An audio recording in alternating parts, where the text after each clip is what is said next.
Good morning, everyone. The committee will come to order. I think it's fitting that yesterday was Groundhog's Day, as I am still the chairman of the Energy and Natural Resources Committee this morning. I think the last time I was here, I said that was my last hearing, and we're getting close. Anyway, we are here today to consider the nomination of Governor Jennifer Granholm to be the Secretary of Energy. I'd like to thank Senator Manchin and Senator Barrasso for their work to organize this business meeting, and I will turn to them now for their opening statement. Senator Manchin. Thank you, Chairman Mikowski. And as a former governor, I understand the importance of having one's own team in place, and it is especially important for the President to have the heads of the executive departments who are also members of his cabinet confirmed and on the job. The Senate has a constitutional responsibility to advise and consent to the President's nomination, and our committee plays an important role in the process for the principal officers at the Department of Energy, the Department of Interior, and the Federal Energy Regulatory Commission. It is an important responsibility, and I have always admired the diligence and dispatch with which Senator Murkowski scheduled action on the nominations referred to our committee. I intend to follow her example and carry on in that tradition. I'm pleased, and especially pleased, that the first nomination the committee will consider in this Congress is Jennifer Granholm's nomination to be Secretary of Energy. As I said, as Governor Granholm's hearing last week, I believe she's extremely well qualified to lead the Department of Energy, and I strongly support her nomination. I have known Jennifer since we were governors together more than a decade ago, and I saw how she handled the difficult challenges facing her during the Great Recession when the bottom dropped out of the auto industry in her state. She was up to those challenges. She helped save the domestic auto industry. She diversified Michigan's economy. She brought in new investments in new industry, and she created new jobs, and she left no worker behind. And I know she will continue to apply that mindset at the national level. She has the leadership skills, the vision, and the compassion for the people we need at the helm of the Department of Energy to face the climate challenge and at the same time preserve our energy security, protect our national security, and clean up the Cold War legacy, and preserve our scientific and technological prowess. I am pleased to support her nomination, and I urge all of my colleagues to join me in voting to report her nomination out today. Thank you, Madam Chairman. Thank you, Senator Manchin. Senator Barrasso. Thank you, Madam Chairman. I'd like to say a few words before we vote. During Governor Granholm's testimony, she stated that she understands the need for American energy dominance and American energy innovation. She agreed it was a good thing that the United States is the world's leading producer of oil and natural gas. She agreed that lower energy prices and high-paying American energy jobs were good things. And Governor Granholm agreed that American fossil fuels being exported around the world helps keep America an influential energy superpower. I was encouraged to hear her commit to the development of carbon capture technologies and advanced nuclear power. Carbon capture, utilization, and sequestration and nuclear development hold the keys to significant emission reduction. So she also rightly recognized the need to support America's uranium production and supply of critical minerals. These are prime examples of areas where there's bipartisan agreement on how to address climate change. For these reasons, she has the votes to clear this committee and be confirmed on the Senate floor. I expect we're going to work together closely on these efforts when she is at the Department of Energy. Governor Granholm also stated multiple times that she didn't want to see anyone lose their job or get left behind. But this is precisely what the Biden administration is doing. By signing executive orders to ban oil, gas, and coal production on federal lands, to kill the Keystone XL pipeline, and to rejoin the Paris Climate Agreement, the President will throw thousands of Americans out of work. Their livelihoods are being sacrificed in the name of the Biden agenda. The Biden administration is telling these oil rig, coal mine, and well workers that they can simply get new jobs, quote, building solar panels. In the words of John Kerry, these policies will give these workers, as he said, better choices. Well, in 2019, the average salary of an energy worker in the oil and gas and coal industry was roughly $75,000 a year. Average salary of a solar panel installer, about $45,000. So if the Biden administration gets its way, it will give every worker, an energy worker, a better choice of taking a $30,000 pay cut. That's even if the jobs exist. To that point, the Washington Post fact checker said John Kerry was offering, quote, false hope with a misleading use of statistics, close quote. So we've heard this all before when President Biden was vice president. It's called the cylinder syndrome, millions of green jobs that never materialize. The Washington Post fact-checker said it expects just 10,400 new wind and solar jobs over the next 10 years. In Wyoming alone, a ban of oil, gas, and coal leasing on federal land could result in 33,000 workers losing their jobs. Where are these workers supposed to go? How will they provide for their families? As I said at the governor's nomination hearing, I will not stand by as the Biden administration tries to crush Wyoming's economy. Tens of thousands of workers in other states like New Mexico, Texas, Colorado, and Montana will lose their jobs as well. The leasing ban will also cut hundreds of millions of dollars that are used by states to pay for public schools, for roads, for bridges, and other essential services. I can't support a Biden administration agenda that throws my constituents out of work and kills the economies of the communities in which they live.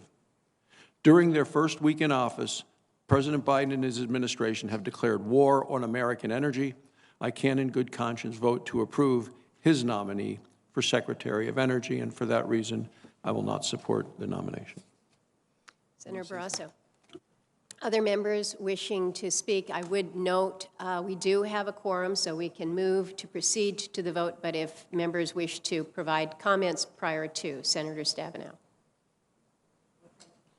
Thank you very much, Madam Chair, and I want to thank everyone for pulling us together. I just simply wanted to say, as the senator from Michigan, I've seen up close the leadership that Governor Granholm provided, her talent, her diligence, and working hard every day, and I strongly support her being confirmed. Thank you.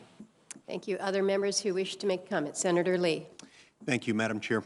I have great respect and admiration for Governor Granholm. I first met her about a decade ago. I believe it was in the green room of the NBC studio here in Washington. We had a good visit then. I've had several great ones since then. Each time I've been very impressed with her on a personal level and on a professional level. She's capable, she's competent, she's sincere. I wish I could vote for her. I would like to be able to vote for her. I so strongly disagree with this administration's energy policies and what it's done already through executive order.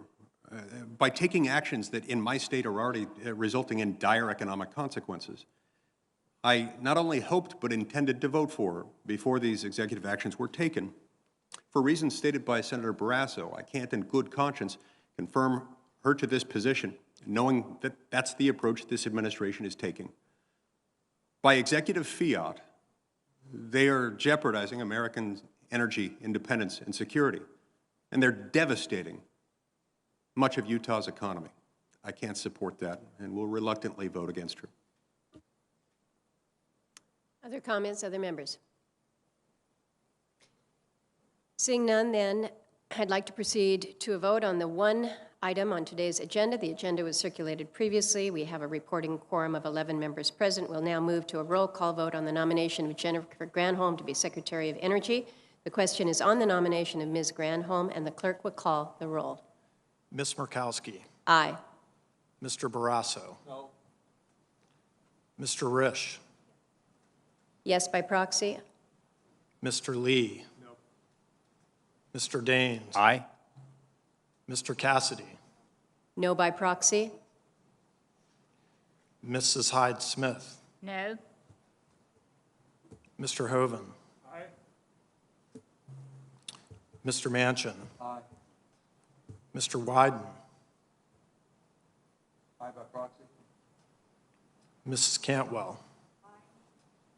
Mr. Sanders. Aye. Ms. Stabenow. Mr. Heinrich. Aye. Ms. Hirono. Mr. King. Ms. Cortez Masto.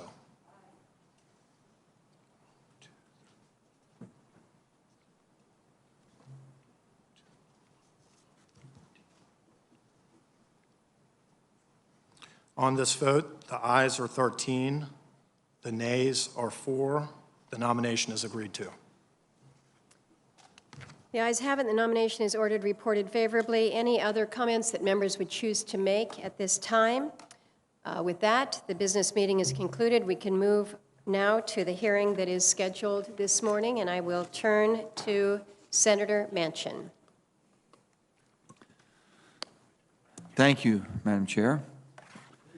So this committee has proven itself ever ready to rise to the occasion of working together to identify and enact solutions to both present and future issues facing our country.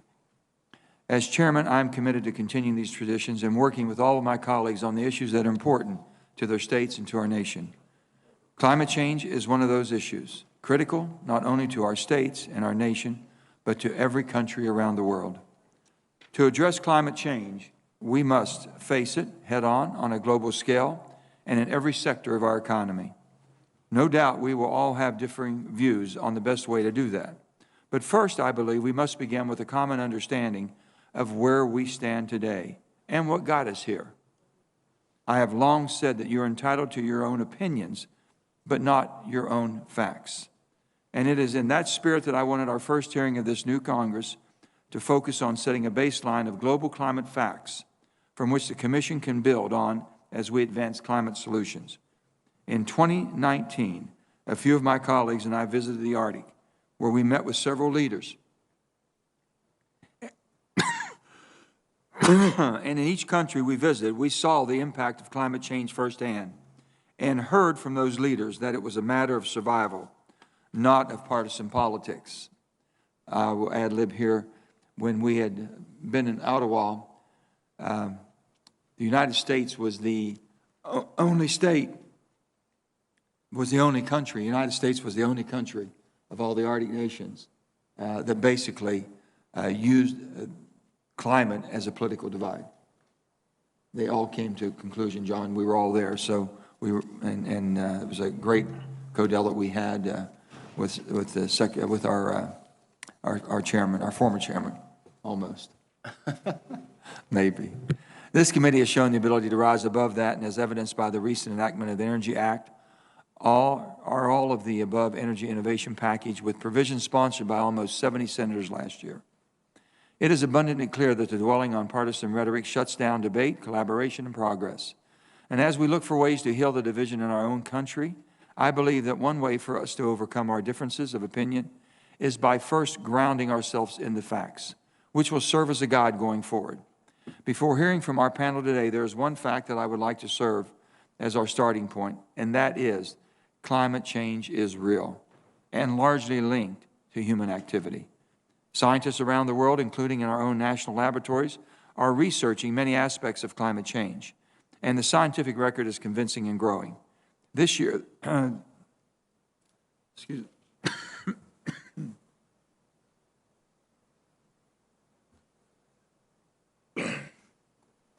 Oh boy.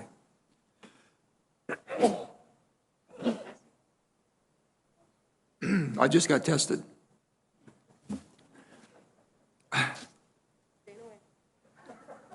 This year, the Intergovernmental Panel on Climate Change. That was a good one, John. This year, the Intergovernmental Panel on Climate Change will release its 6th comprehensive report on global climate change.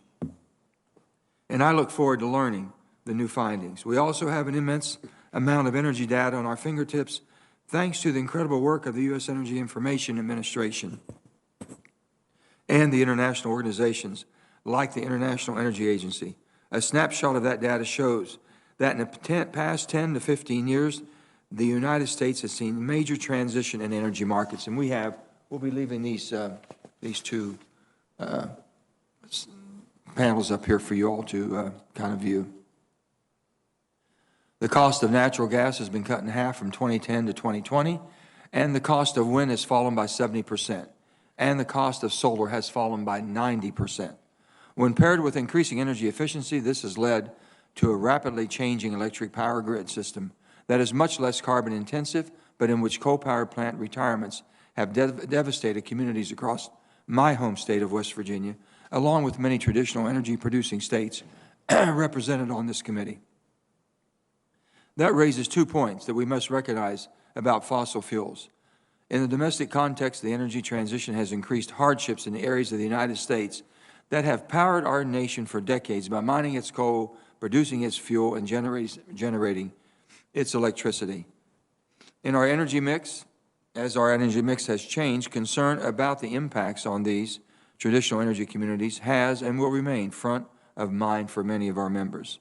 I will continue to work hard to ensure that those communities are given new opportunities to thrive, including as a member of the new IEA Global Commission focused on examining the impacts of a clean energy transition on individuals and communities. I'm honored to join this effort and confident our discussion today will provide a strong foundation for discussions ahead as we work to address climate change and leave no one behind.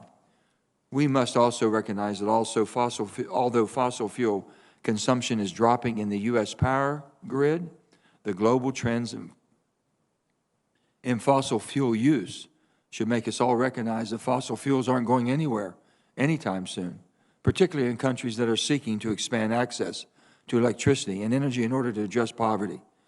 In both the domestic and international arenas, however, the fact is that we have tackled these challenges before, and we can overcome them again by focusing on the technological innovations needed to do so.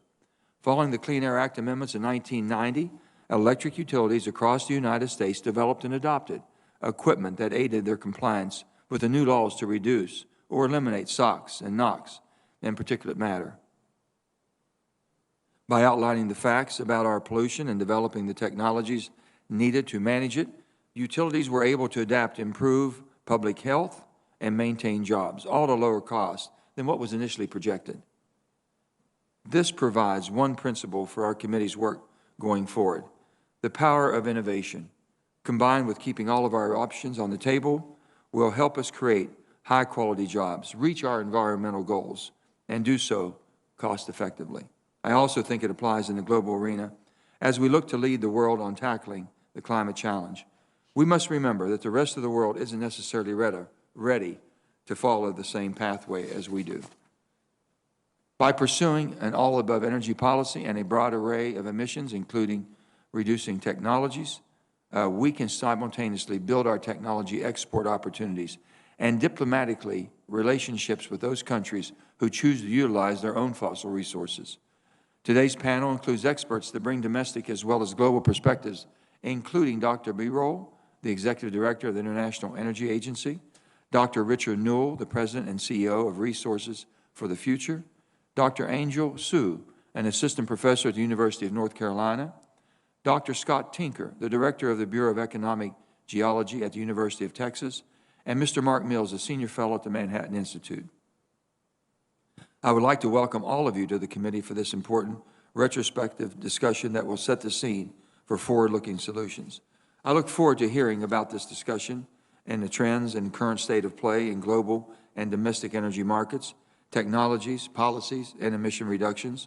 Of course, the raw data and percentages are just the tip of the iceberg.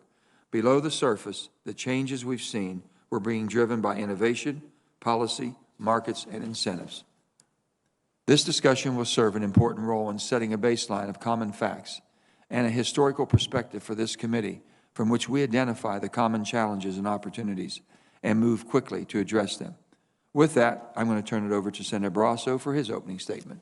Senator Barrasso. Thanks, Senator Manchin. And, you know, in December of last year, Congress passed historic bipartisan climate innovation legislation that I worked on closely in the Environment and Public Works Committee with Senator Carper.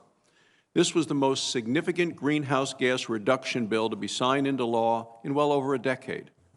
Importantly, it won't raise costs for American families. So I look forward to working with you, Senator Manchin, on energy and environmental innovation in this same bipartisan spirit. Today's hearing is intended to set the baseline of knowledge about contributions to global emissions. It's a very worthwhile goal. We're holding this hearing at a very critical moment. Over the past 2 weeks, the Biden administration has rolled out a series of indefensible and ineffective climate policies that will sacrifice, that's the term used by the nominee to be Secretary of Energy, the sacrifice tens of thousands of American jobs. This hearing can provide an important reality check. I think we have to stop fooling ourselves into thinking that eliminating U.S. fossil fuel production is going to solve the problem, because it won't. It will just make America less competitive and less energy secure. The energy industry has been a critical engine of economic recovery in the past. After the Great Recession, While the rest of the economy was still struggling, the oil and gas industry was investing and adding jobs at a brisk pace. Because of these investments, the U.S. has some of the lowest energy costs to consumers in the world. Now, President Biden wants to kill energy jobs and drive up energy prices.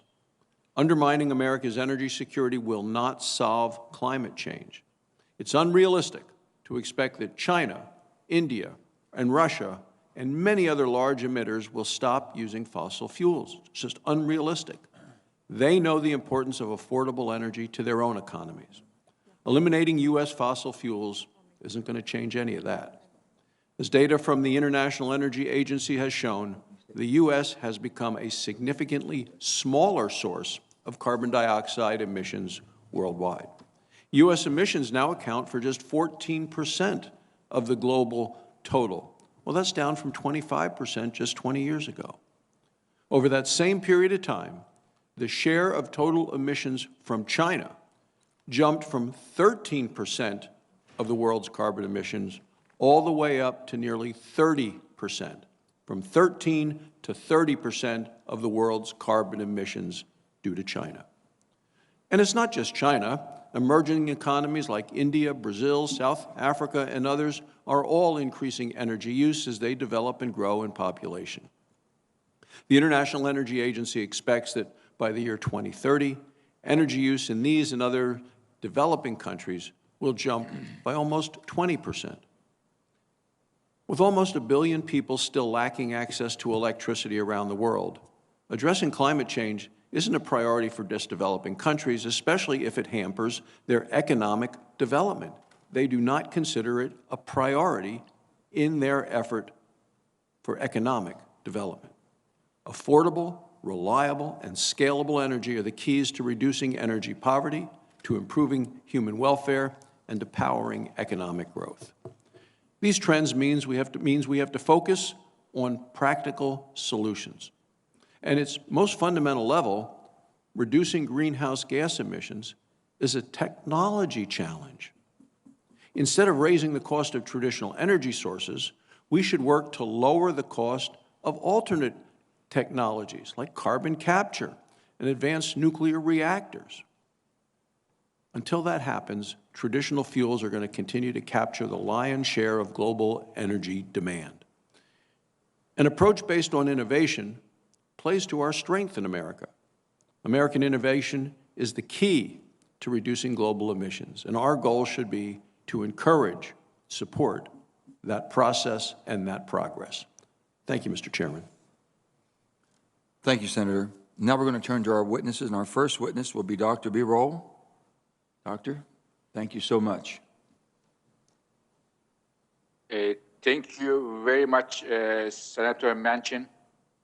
Senator Barrasso, still the chairman, Senator Murkowski, members of the committee, dear fellow witnesses, greetings to all of you from Paris, from International Energy Agency headquarters. So before starting my words, may I congratulate the Governor Granholm for getting the approval of the committee. And if confirmed, I am looking forward to work with Mrs. Granholm as the next Secretary of Energy of the United States.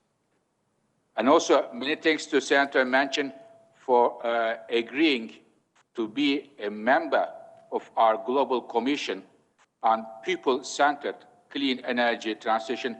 Thank you very much, sir, joining global leaders focusing on this issue. It's an honor for me to be here as the head of the IEA, to be in front of you. I had the pleasure to testify several times, and I can tell you that every time I learn a lot from you, and I understand it's a special group, has worked on a bipartisan basis and achieved several good results. The last one being the Energy Act of 2020, for which I thank you and I congratulate you. Now, you have my full testimony in front of you. I just want to focus on 3 points from looking from the global picture. First, current state of play in international climate change. Our climate change is essentially an energy challenge. Why? Very simple. About 80%, in fact, more than 80% of the emissions causing climate change come from the production and use of energy. And methane comes on top of that. If you look at the major emitters, I give you 4 of them, 4 major ones. China is by far the largest emitter. Since 15 years, China is the largest emitter, responsible about 30% of global emissions. But China is also by far the leader of solar energy. The solar energy in China is equal to all the other countries put together. India emissions are about 7%, but on a per capita basis, it is one of the lowest in the world. European Union, also about 7%, and I should mention you that the latest EU stimulus package will spend billions on new clean energy technologies. United States, US has led the world emission reductions over the recent years, and today, US emissions are half of that of China. But on a per capita basis, still very, very high. So this is the picture where we are. Second point I want to mention is the technologies we have in hand to reach our climate goals. We have one group of technologies which are already ready for the markets.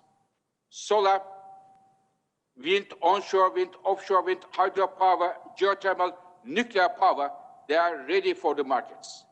But they are alone not enough, by far not enough to reach our climate goals.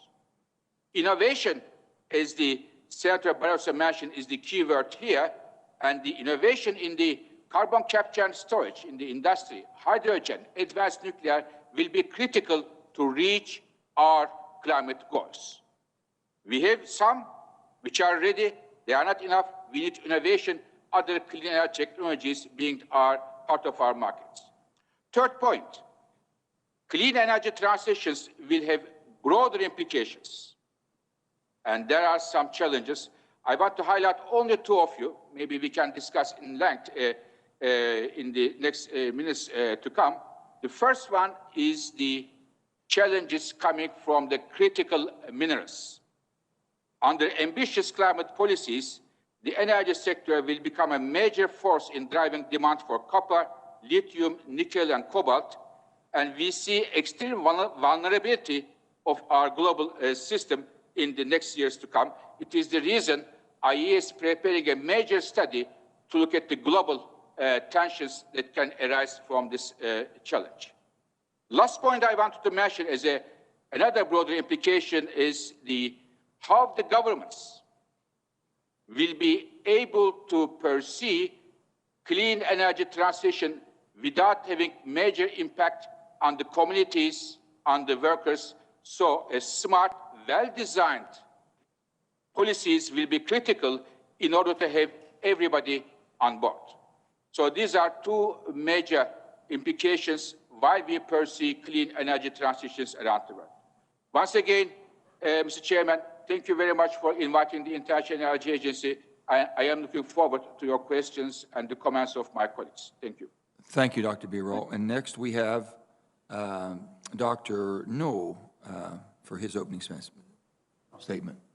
Dr. Newell?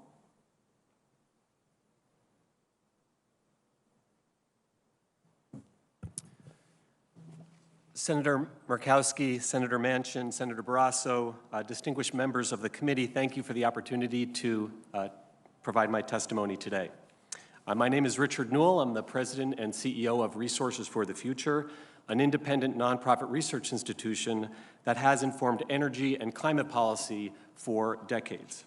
RFF's mission is to improve environmental, energy, and natural resource decisions through impartial economic research and policy engagement.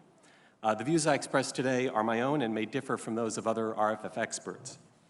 I've had the opportunity to testify before this committee previously as the administrator of the U.S. Energy Information Administration, I therefore appreciate the importance of decisions informed by the best data, science, and analysis available.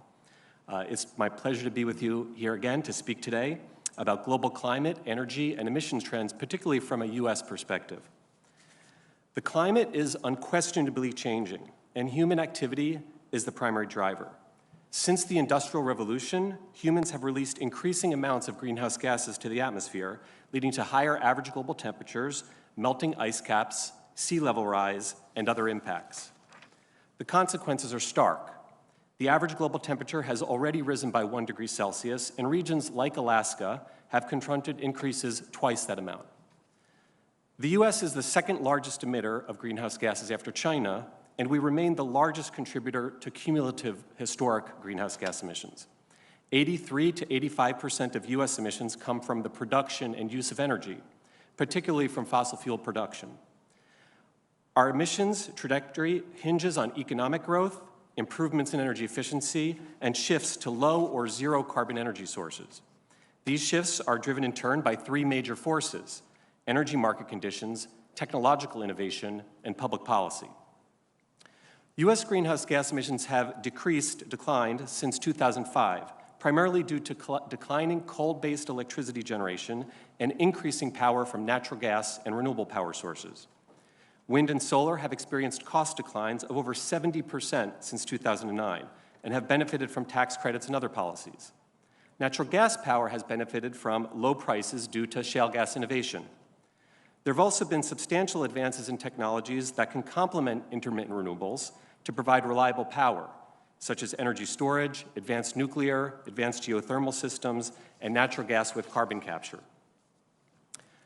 The transportation sector is now the largest source of U.S. greenhouse gas emissions, although transport emissions have fallen by about 5% since 2005, principally due to increased fuel economy of vehicles.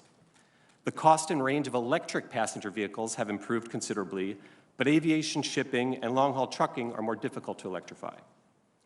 U.S. emissions from industrial sources, such as steel, cement, and petrochemical production, have shifted only modestly since 2005. Industrial processes that require very high temperatures or have process-related emissions require a distinct set of solutions, possibly carbon capture and storage, hydrogen, or advanced nuclear technologies. Outside of energy, agriculture, forestry, and other land use emission sources present distinct issues, and they also present opportunities for carbon removal through biomass carbon sequestration in forests, grasslands, and soils.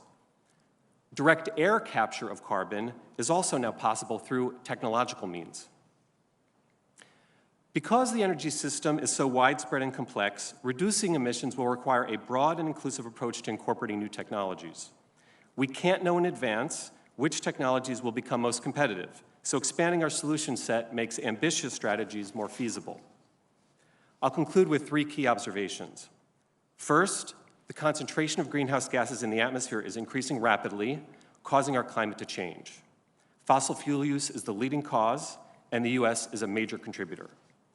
Second, a wide array of technological options is both necessary and available to reduce emissions across a diverse energy landscape. And finally, given cost reductions and advances in clean energy and other emission reduction technologies, ambitious reductions are now more achievable at substantially lower cost.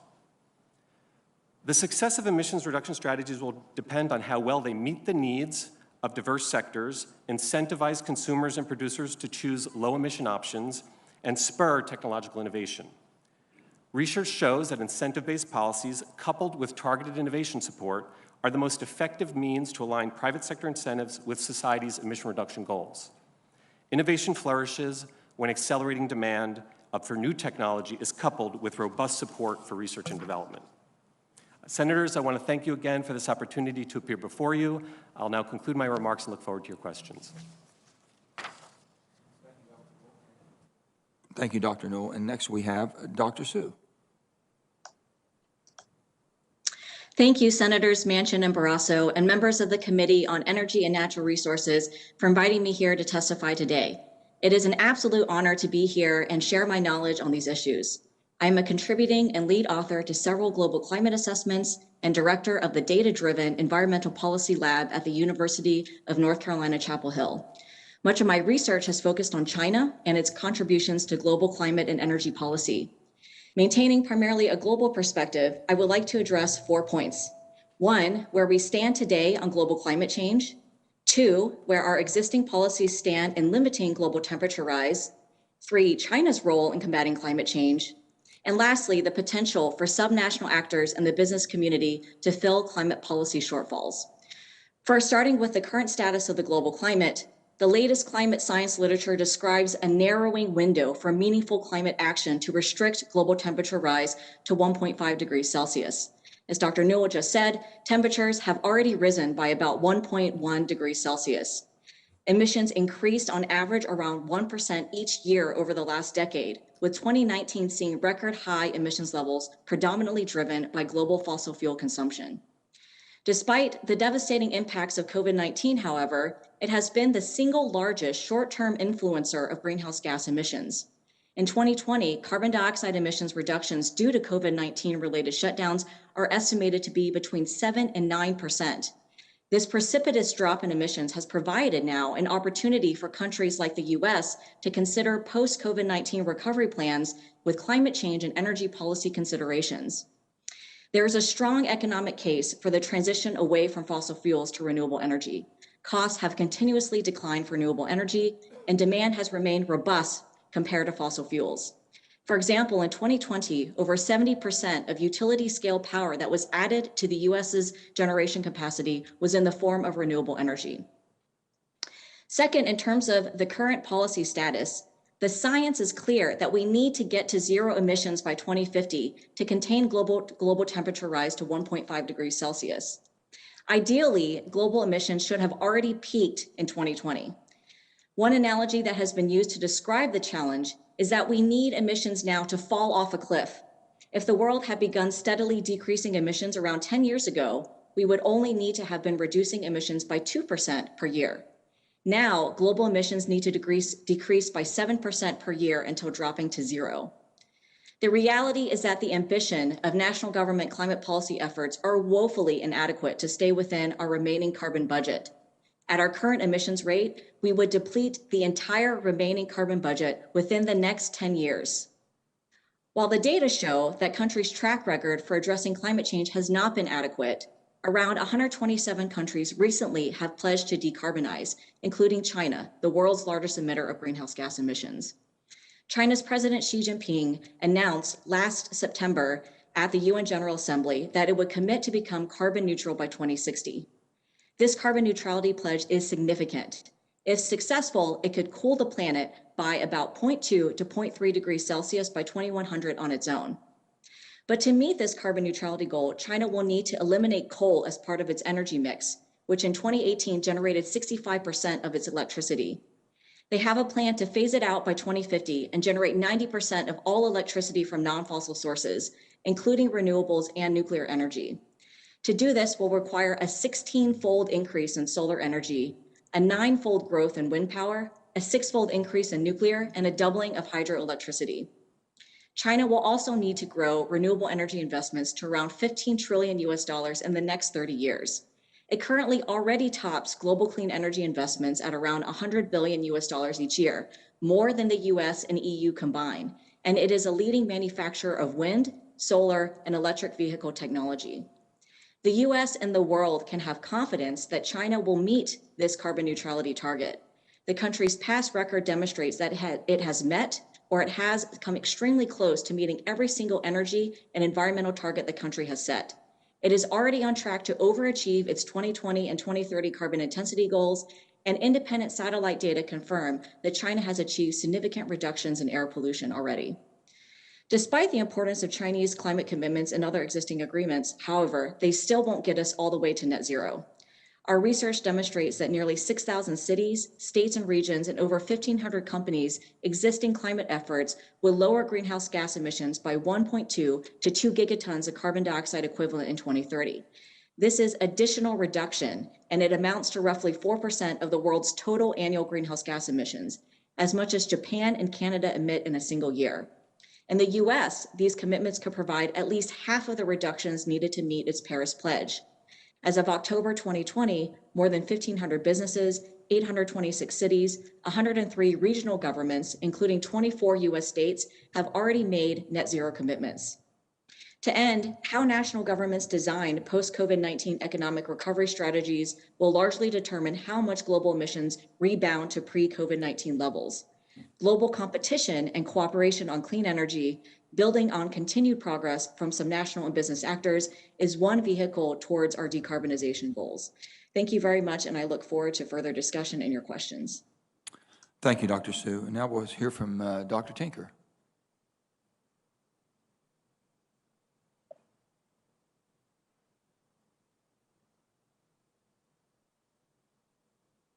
Doctor, I think you might be on. Oh, there we are. Good morning. Okay. Senators, distinguished members, fellow panelists, it's an honor to be here today with you. Senator Murkowski, thanks for your leadership. Senators Manchin and Barrasso, welcome. I look forward to working with you. We all share a common desire to provide affordable, reliable energy in order to grow healthy economies and lift the world from poverty, while also minimizing environmental impacts, including climate, land, water, and air. There may be a perception of division, but I think it's a false divide. Let's not let division triumph. I had planned to mention a bit about my background and highlight key facts about global poverty, population, and the economy. But that's all in my written testimony, and it can be made available to anyone listening in. Instead, I'd like to tell you a story. The films we have made the past decade on global energy, the environment, and poverty are nonpartisan and introduce critical thinking at these important issues about these issues. They're used by educators all over the world for students of all ages. As such, I'm asked by teachers and faculty globally if I could please visit in person or Zoom in with their students for a short discussion. It would mean so much to the kids, they say. I try to do as many of these each month as I can. Just before COVID, I was visiting an environmental class of about 50 lower division university students and Ask Me Anything format. And near the end, one student said, and I quote, "Why does any of this matter? We're all gone in 15 years anyway." What do you mean, I asked. Humans, we're gone because of climate change. Trust me, I'm rarely speechless. I asked the class, how many felt that way? 50% raised their hands. I was stunned. I asked why they felt this, and if they could describe what would actually wipe out all of humanity in 15 years. They couldn't describe how anyone would actually die. They just said they were being taught that climate change was an existential threat and hearing that from their leaders. To them, that meant humans will no longer exist. I was deeply disturbed by this on many levels for many weeks. Where was the critical thinking? The nonpartisans, nonprofit Switch Energy Alliance that I formed many years ago makes critically thinking films on energy and the environment. We worked with AP environmental science high school teachers across the country the past 3 years to develop truly objective curriculum on energy for classes across the US. It didn't take long to discover how bias is introduced. Here's an example of 2 essay questions from an AP test. What are the environmental benefits of offshore wind? What are the environmental impacts of tar sands? The questions can only result in the student seeing benefits of one option and impacts of the other, when in fact, we all know, and we have heard from others, there are pros and cons to both. This happens at the highest levels. Just this morning, ENE reported that a new National Academy's report offers a comprehensive roadmap for achieving a carbon-free economy by mid-century and concludes, quote, on the edge of feasibility. Of course, if the question posed to the committee was, how do we reach a carbon-free economy?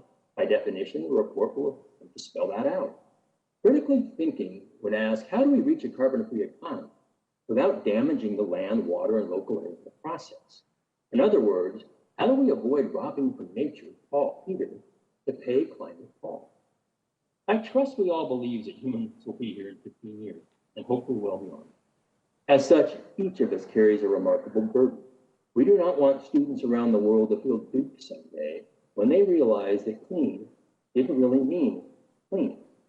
To be sure, coal, oil, and natural gas to a lesser degree impact the environment. Let's continue to clean them up, especially the emissions. But all forms of energy impact the environment.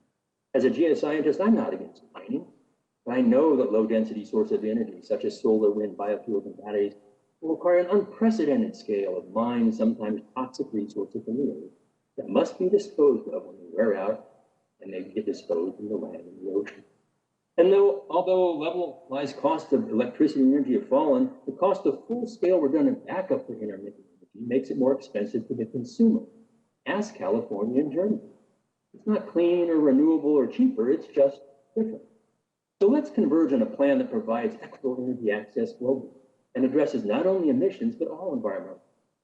The plan should focus on some key CO2 solutions, reduce actual CO2 emissions into our single global atmosphere, protect the rest of the environment, be affordable, dispatchable, and scalable, be deployed or deployable in the next 2 decades, protect U.S. security and the U.S. economy, and lift the world from energy and economic poverty. Fortunately, solutions exist. Options you have heard from other witnesses are remarkably consistent, switching from coal to natural gas, especially in Asia. If Asia doesn't act, it won't matter. Preserve the nuclear fleet in the U.S. and support nuclear globally, especially small modular reactors, and streamline deep borehole disposal. Accelerate efficiency across all U.S. and global sectors. Natural gas nuclear efficiency in partnership with solar and wind, CCUS, hydro, geothermal, hydrogen, and others provide dispatchable, reliable, affordable energy today, and it preserves industry and grows higher-wage jobs. The U.S. can lead through investment in technology, own state incentives, and efforts to find scalable, affordable, timely solutions. Although tempting, we've got to resist the well-intended efforts to restrict market opportunity and optionality, which often result in unintended consequences. Thank you for your opportunity to speak to you today. Thank you, Dr. Tinker. And finally, we have Mr. Mills. Thank you for being here, Mr. Mills. Thank you, incoming Chairman Manchin, and very much for... We'll get this worked out pretty soon. and thank you, outgoing Chairman Murkowski.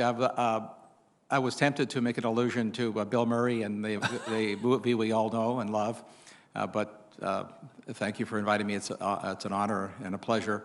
And Senator Barrasso, members of the committee.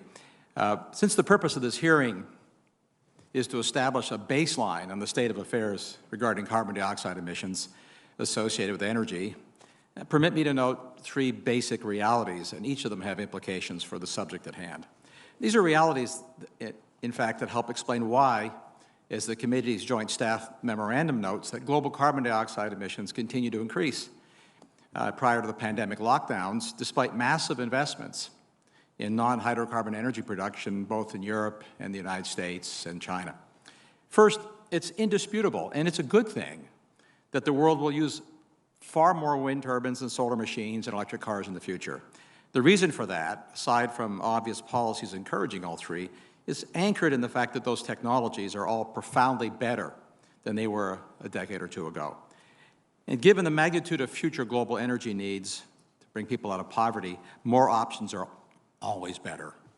Second, it's equally indisputable that all energy machines are necessarily built and operated using materials that must first be extracted from the earth. Replacing hydrocarbons with wind, solar, and battery-powered machines, the principal vectors in most countries on these discussions, doing that constitutes a major shift in both the nature and the quantities of these energy materials. It's a switch from using mainly liquids and gases to using solids. And it's a switch that, on average, results in a 10-fold increase in the quantity of materials mined and processed per unit of energy delivered to society. And third, the United States is today, and will be for the foreseeable future, a net importer of either wind, solar, and battery machines, or key components for those machines, or in fact for most of the critical energy minerals and materials needed to build them. These realities have implications in the accounting of carbon dioxide emissions. They also have economic, of course, geopolitical, environmental, and even human rights implications. I note briefly that the U.S. is essentially, as the committee knows, self-sufficient today in net hydrocarbon use. It's an importer, though, of alternative energy materials and machines. This means that replacing the former, which supply 80% of America's energy, with the latter would replace a very large share of the domestic GDP with imports. So given the way the world is, not as we wish it would be, increasing domestic use of wind, solar, batteries results in a de facto export of carbon dioxide emissions. That's because mining and processing of energy minerals and the fabrication of energy machines is inherently energy intensive, and most of that energy use takes place offshore. Now, calculating the magnitude of that, we could call it offshoring of emissions, it's actually complex.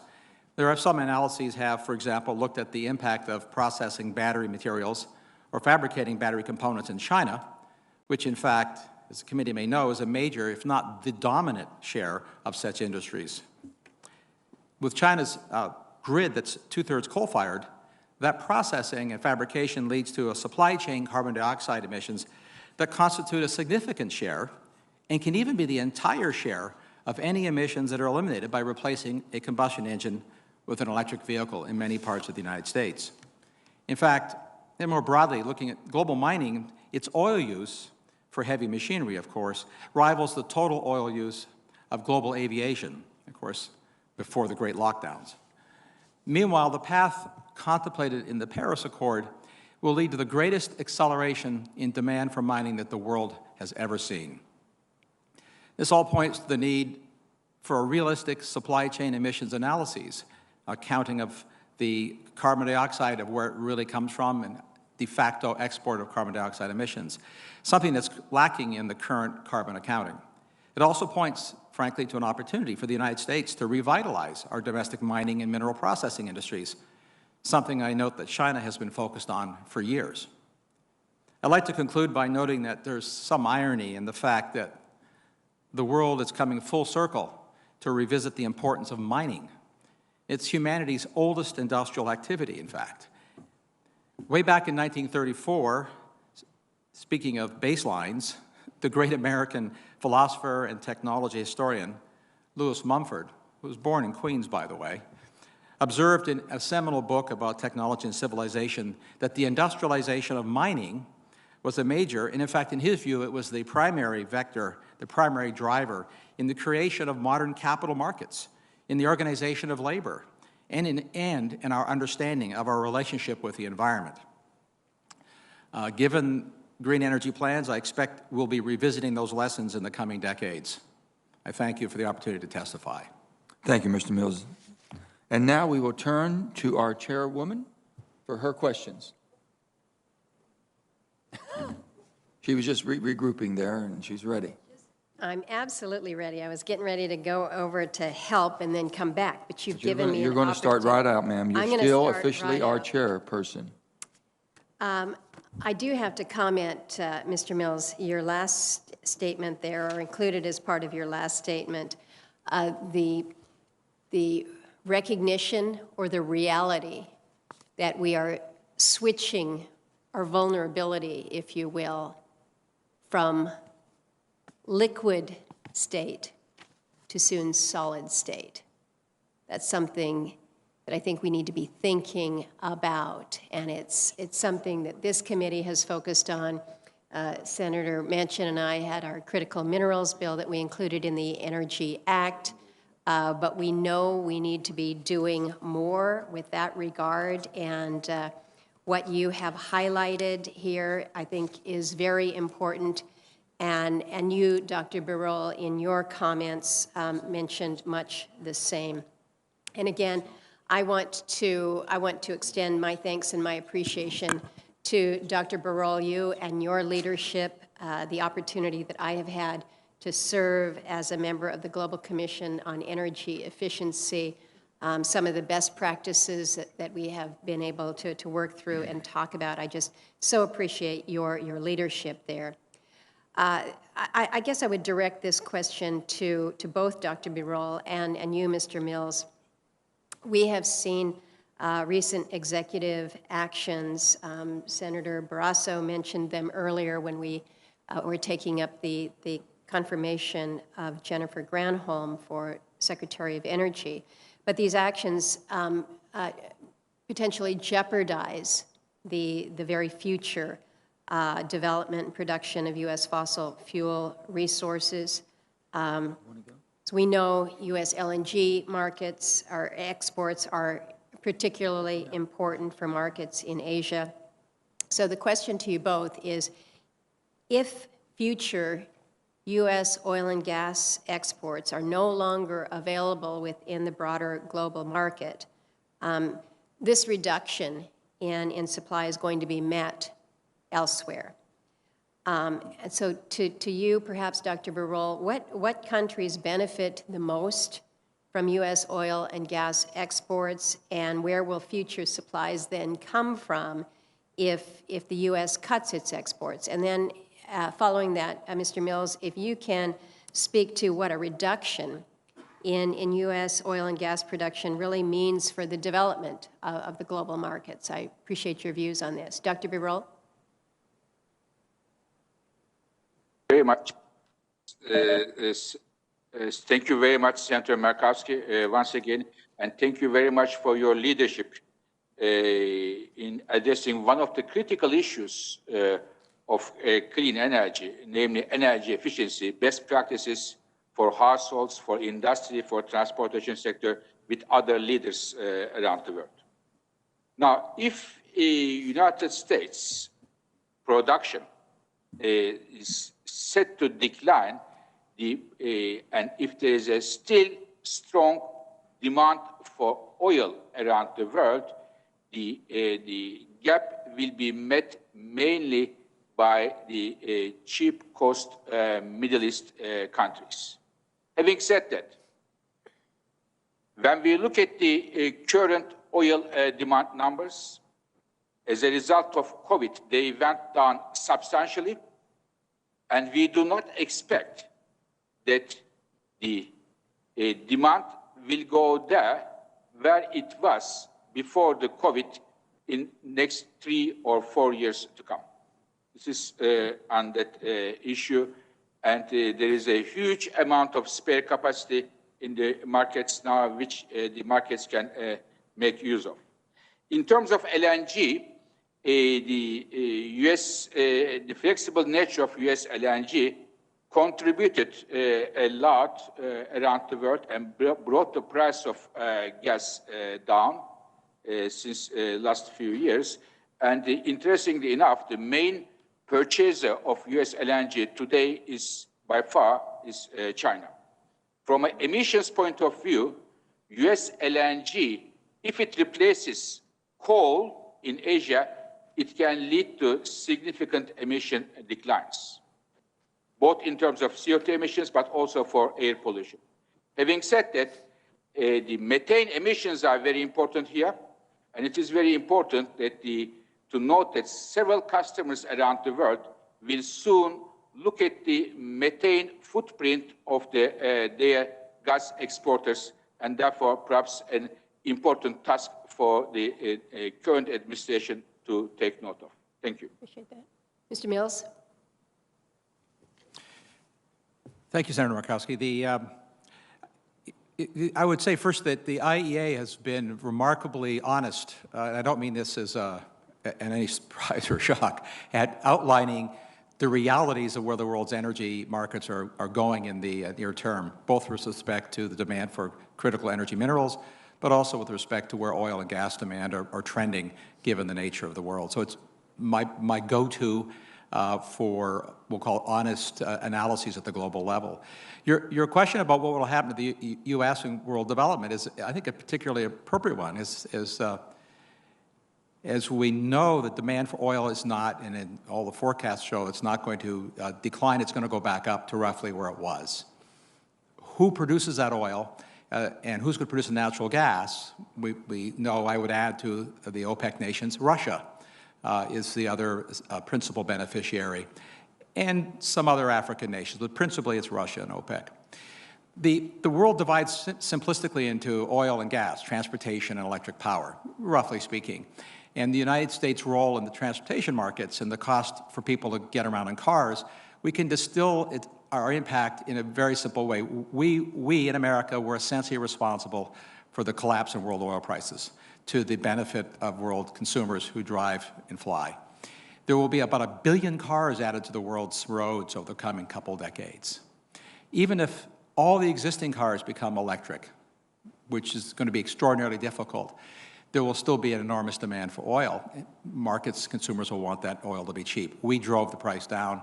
We can continue to drive the price down. It's essentially the swing producer. That's what's happened. The United States became, in the last decade, to the total shock of the world, the swing producer. It's to the detriment of U.S. oil companies, by the way, because it means you're a price taker. You're not a market maker. Every time prices go up, as we all know, it's like Mardi Gras again in the oil fields, and they start drilling, and prices collapse. Natural gas is the go-to source of electricity for the world. Coal is still growing, as you all know, but natural gas is the go-to. And there as well, the U.S. shale fields directly caused the collapse in global gas prices. Just the anticipation of the U.S. entering global markets caused prices to collapse. Gazprom began negotiating and renegotiating new prices with Europe. The world benefited. The world's electric consumers benefited from American shale fields. Lastly, I'll note in terms of development, the United States, and this sounds a little bit bombastic, but I'm a Canadian as well as an American. The American oil and gas industry is the technologically most sophisticated in the world. It's path-breaking capabilities, not just to produce marginal oil and gas more inexpensively, but more efficiently, which in the fuel cycle for carbon dioxide emissions matters, and more environmentally sensibly. So we are the pioneers in that. If we push that oil production and gas production to parts of the world which are not as cautious and not as good at it as us, the oil and gas will be produced there. It will be less efficient, less clean, and probably more expensive, which I think net bad for the world. Mr. Chairman, thank you. Ranking Member Barrasso, I think both gentlemen have well pushed me beyond my time, but I think their responses and the reality of the role that the United States has played in a very dramatic way, very quickly, in terms of being that player in production, in what we have been able to do with our allies, is nothing short of extraordinary, and I would certainly hate to see us go backwards with that very significant and dominant role. Thank you. Thank you, Madam Chairman. And with that, Senator Heinrich has another conflicting committee meeting, and I want him to take my time right now. Thank you to the former and current chairman. Dr. Newell, I wanted to ask, the ranking member brought up the concern that embracing renewable power sources could lead to unaffordable energy supply. Could you sort of walk us through the major sources of electric power generation today and how they stack up based on levelized cost of energy? In other words, what sources are most expensive today and what are the cheapest? And what does that say about where we're going? Thank you, Senator. So there's been dramatic change over the last 10 years or so in the what's called the levelized cost of electricity production, which takes the upfront capital cost of building a new plant and also takes account of the fuel costs that you would use to operate a gas or a coal-fired plant, and it puts those two things together and expresses it in dollars or cents per kilowatt hour.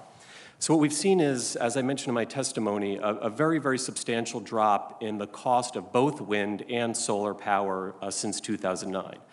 Solar power has come down in its levelized cost by about 90%, and wind, which had been thought of as actually a relatively mature renewable technology, has actually come down by about 70%. What that has done is it has really flipped on its head the relative stacking of where new capacity additions are coming from. And whereas it was true in the past that natural gas was actually a favored, low-cost provider of electricity, that has changed substantially. What we've seen over the last decade is that renewables, both wind and solar, competing with natural gas for new capacity additions. The U.S. Energy Information Administration, which is where I look to for kind of constant tracking of this levelized cost of electricity, is coming out with its annual energy outlook today. It hasn't been released yet. But in a preview of that, the EIA kind of reconfirmed what it has shown over many years now, which is that renewable energy, in terms of new capacity additions for electric power, is taking increasing market share, and that looking forward, renewable power will actually be the majority of new capacity additions. That's without any future changes in policy. If you look at the other sources of electric power, natural gas tends to be there next, natural gas combined cycle. And then coal and nuclear power in terms of new capacity additions are relatively more expensive now compared to both natural gas and renewables. Obviously, we've seen a lot of stranded coal assets as over the last few years. If the current trend continues with respect to the decline that we've seen historically in solar prices as well as in wind generation prices. Is there a risk that assets that were financed with the idea, gas assets in particular, to be 30-year assets, if they should be financed more on a 15-year or shorter time frame, what's the risk of natural gas generation assets becoming stranded assets in the coming years? Yes, so the issue of what I would refer to as climate financial risk is an increasingly important conversation, both in the investment community, of course, to to power producers and energy producers as well. So this is why it's important, I think, to lay out in advance what our future policies will be. Investment unfolds over time. These aren't sudden shocks to the system. As you alluded to, new investments are made. They do last a significant period of time. They can last, 1, 2, 3 decades. But policy also evolves, and energy transitions also evolve over the course of years and decades. So I don't expect these to be sudden shifts. Whether or not there's kind of stranded assets, that will depend upon if there's sudden shifts and that investors can't anticipate what kind of cost recovery they'll get on their investments. Right. Dr. Birol, in its World Energy Outlook analyses, IEA historically fairly consistently underprojected both growth trends and the cost reductions for renewable energy. While analyses, I realize, are based on different policy cases, IEA analyses historically predicted a linear path. But the shifts that we've seen consistently, actually, since the 1970s on, have clearly been exponential paths, not linear paths. And I think this potentially points to the need for a reassessment of the scenarios or assumptions that are used. I know that IEA has made some changes to the WEO over the past couple of years, particularly in 2020, but I was hoping you could speak to those adjustments, what adjustments IEA has made in modeling or assumptions to improve projections of renewable energy in the future. Thank you very much, Senator Heinrich. I am very happy that you asked me this question again. So last time you had the same question. I want to repeat my answer, if I may. What we do is, Mr. Senator, we look at the projections. If the governments do not change their policies, what kind of world we are facing with. So which we call our reference scenario or stated policy scenario. And here, with the policies governments are putting in place, we have seen a strong penetration of solar, but the level of the solar penetration was not high enough as much as we would like to see to reach our climate targets. But in addition to that scenario, you might have missed that scenario, which we call the sustainable development scenario, we have seen a huge increase of solar power. Indeed, only a few months ago, I had the liberty to call solar as the new king of global electricity markets. The reason I said so is that in the year 2020, of all the power plants installed in the world, 50% were solar. Other 50%, all the other technologies put together, namely coal plus oil plus gas plus nuclear plus wind, hydro 50%, solar 50%. The main reason here is the governments are changing their policies, providing incentives to solar power, and as a result today, as we have suggested in our sustainable development scenario, solar power is the cheapest source of electricity generation in many parts of the world.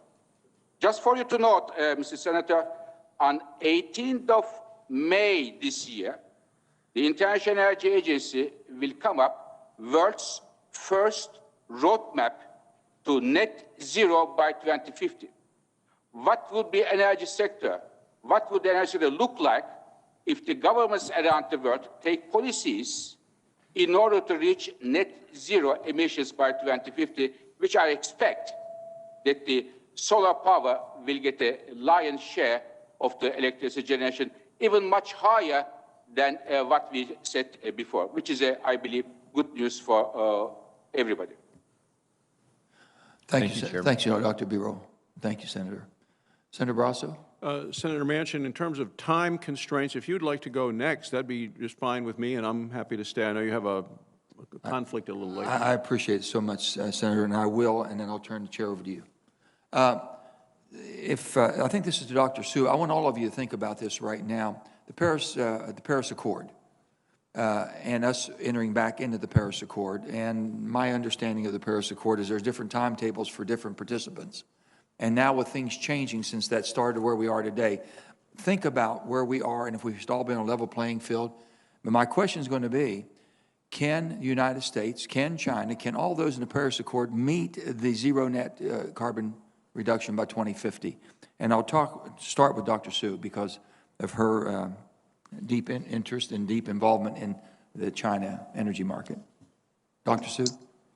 Thanks so much, Senator Manchin, for that excellent question. So as you know, the Paris Agreement is formulated on this bottom-up process. And so instead of the old Kyoto model, which is what we had in 1992, where there were these targets and these timetables that were agreed upon by all parties, the Paris Agreement decided to allow the countries themselves to determine what timetables and targets to meet for their nationally determined contributions or their NDCs.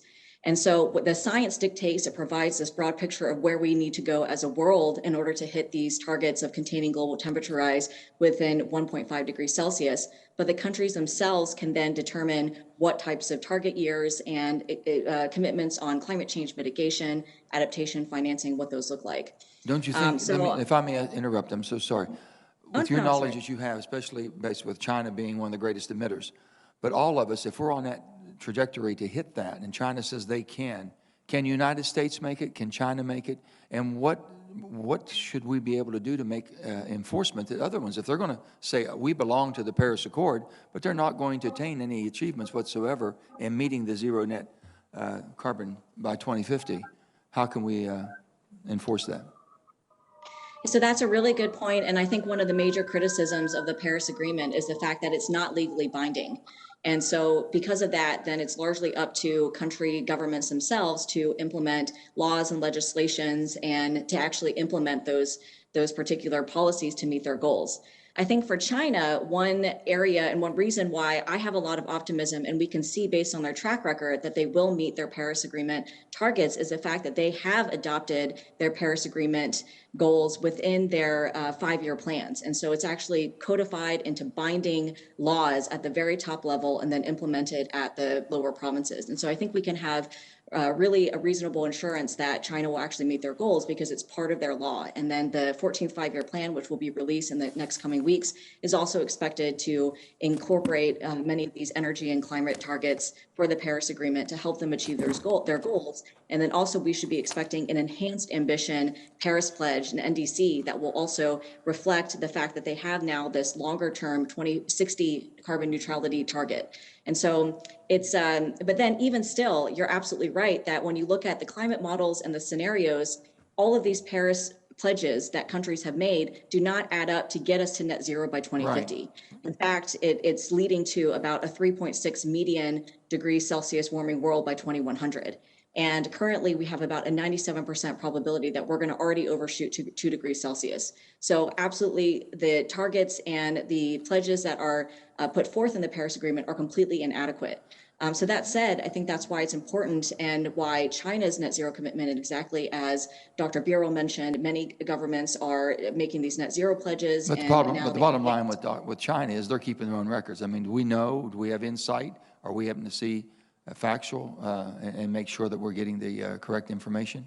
And if I may, you might real quick on that, because I want to ask if anybody else have a comment on this. Yeah, I mean, I think that's also a major question that was an obvious sticking point in the 2009 Copenhagen negotiations, where the U.S. really pressed China to open up its climate change and energy data and to have transparency on measurement, reporting, and verification in order to move forward on international climate agreements.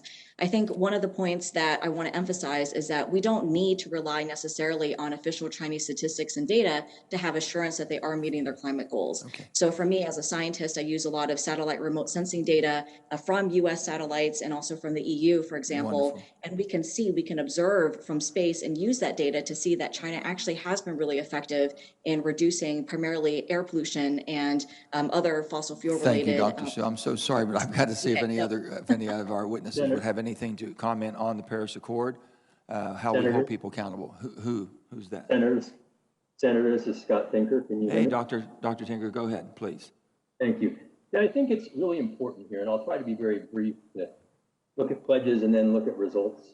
And so if you look at the Paris Accord, the U.S. response to that was the Clean Power Plan. We did not implement it, but that was proposed.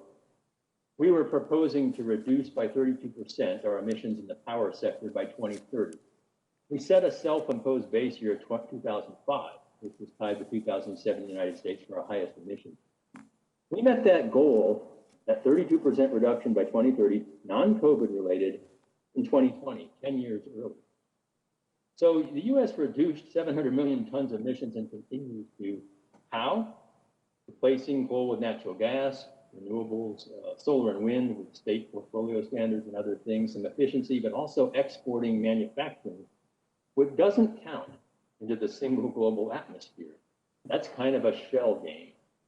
And so how do you really do this? How do you actually reduce CO2 emissions? The United States has actually effected change faster than any other country who has pledged. Now, how do we continue to do that globally? I think you're asking. It's a very viable question. And part of that comes from across. Something can be completely factual, but not factually complete. And I think that's what's happening with LCOE.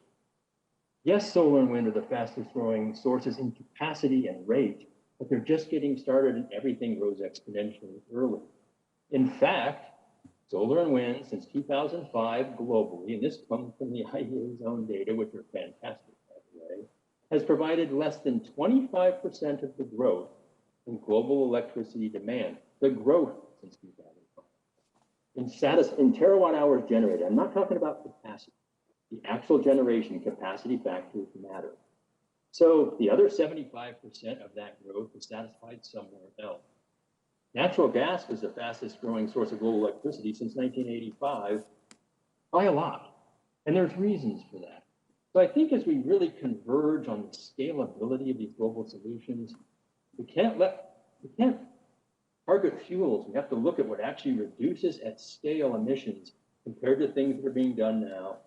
And there are many great opportunities to do that. But we have to be factually complete, not just completely factual. Thank you so much. My time has expired. And if you all want to think about that, if I get a second round, I'll have you all comment at that time. I'm so sorry, but thank you. And with that, Senator Barrasso. Thank you so much, Senator Manchin. Mr. Mills, many environmentalists insist that industrialized countries reduce their greenhouse gas emissions principally, if not exclusively, through the use of solar, wind, and electric battery technologies. They often fight, coal, natural gas, nuclear power, hydropower projects. Can you discuss the costs to the environment if these industrialized countries attempt to reduce their emissions principally through just solar, wind, and electric battery technologies? Senator, I think that's one of the key issues that is the proverbial elephant in the room, and the IEA and Dr. Birol mentioned this, others have mentioned it. The work that I've done is looking at research that comes, in fact, from the UN Environment Program, from the IEA, from the World Bank, from academic and research institutes, primarily in Europe, which asks that question, what is the impact on the environment broadly, not just carbon dioxide emissions? I spoke about carbon dioxide emissions because of a simple fact that since most of the world's battery materials are processed in China, and as we've heard earlier from witnesses, 2/3 of the grid there is coal-fired, that means that the energy to make battery materials emits carbon dioxide. And just as a calibration point, making a battery and the materials for it that can store the amount of energy equal to a barrel of oil requires consuming about 100 barrels of oil equivalent of energy. So that consumption of energy, just to build a battery, which doesn't produce energy but stores it, has carbon dioxide emissions. But more importantly, to your point, it's not just that. It has water use implications, land use implications, toxic mineral management implications because of the processes involved. In fact, the World Bank issued a report just 2 years ago, very concerned about what they called a kind of gold rush for energy minerals in fragile parts of the world, where it's easier to open up mines than in the European and North American continents, specifically because of the need for a whole host of materials, not just the rare earths that are famously or infamously talked about. Rare earths, as you know, are not rare. They have rare properties which are useful. But we don't mine them anymore significantly. But it's also nickel and cobalt, very basic materials. The call on copper, which is one of the biggest minerals mined in the world, biggest in terms of quantities. Copper use doubles per car for electric car compared to a non-electric car. For obvious reasons, it has more electrical equipment in it. Nickel use goes up because of batteries' use of nickel. So the demand for nickel alone, which is not a rare material, goes up literally exponentially in the true exponential sense. It's going to have to come from somewhere. It will have environmental impacts. I think we will probably not mine it here. I don't see any evidence that the United States is embracing the opening of new mines in a time frame that'll be meaningful. So it'll come from Russia's Norilsk mine in the Arctic, which I'll just note and end on this point for the record. You could say that the world's first oil spill in service of electric cars happened already last year. There was a massive oil spill at the Russian Siberian nickel mine. The amount of oil spilled into the Arctic was almost equal to the amount of oil spilled from the Exxon Valdez, which was much more infamous and well known. It was the oil stored at the mine site to operate mine equipment, and it caused a lot of angst, and properly so, in the environmental community of Russia. So let me ask you this then, Mr. Mills. Last week, President Biden signed an executive order prohibiting new oil, gas, coal leasing, and permitting on federal lands and waters. Any reason to believe that that executive order by President Biden is going to reduce the amount of oil and gas that the world will consume? I could make that answer an easy and short one. There's no. There's no reason to believe that will happen. The world's consumption of oil, recovering particularly from the great lockdowns, is going to increase, not decrease. So is it fair to characterize President Biden's executive order as completely ineffective as a means to address climate change? It is a practical means. It's utterly ineffective. It will not reduce the consumption of oil or the emissions of carbon dioxide from the combustion of petroleum.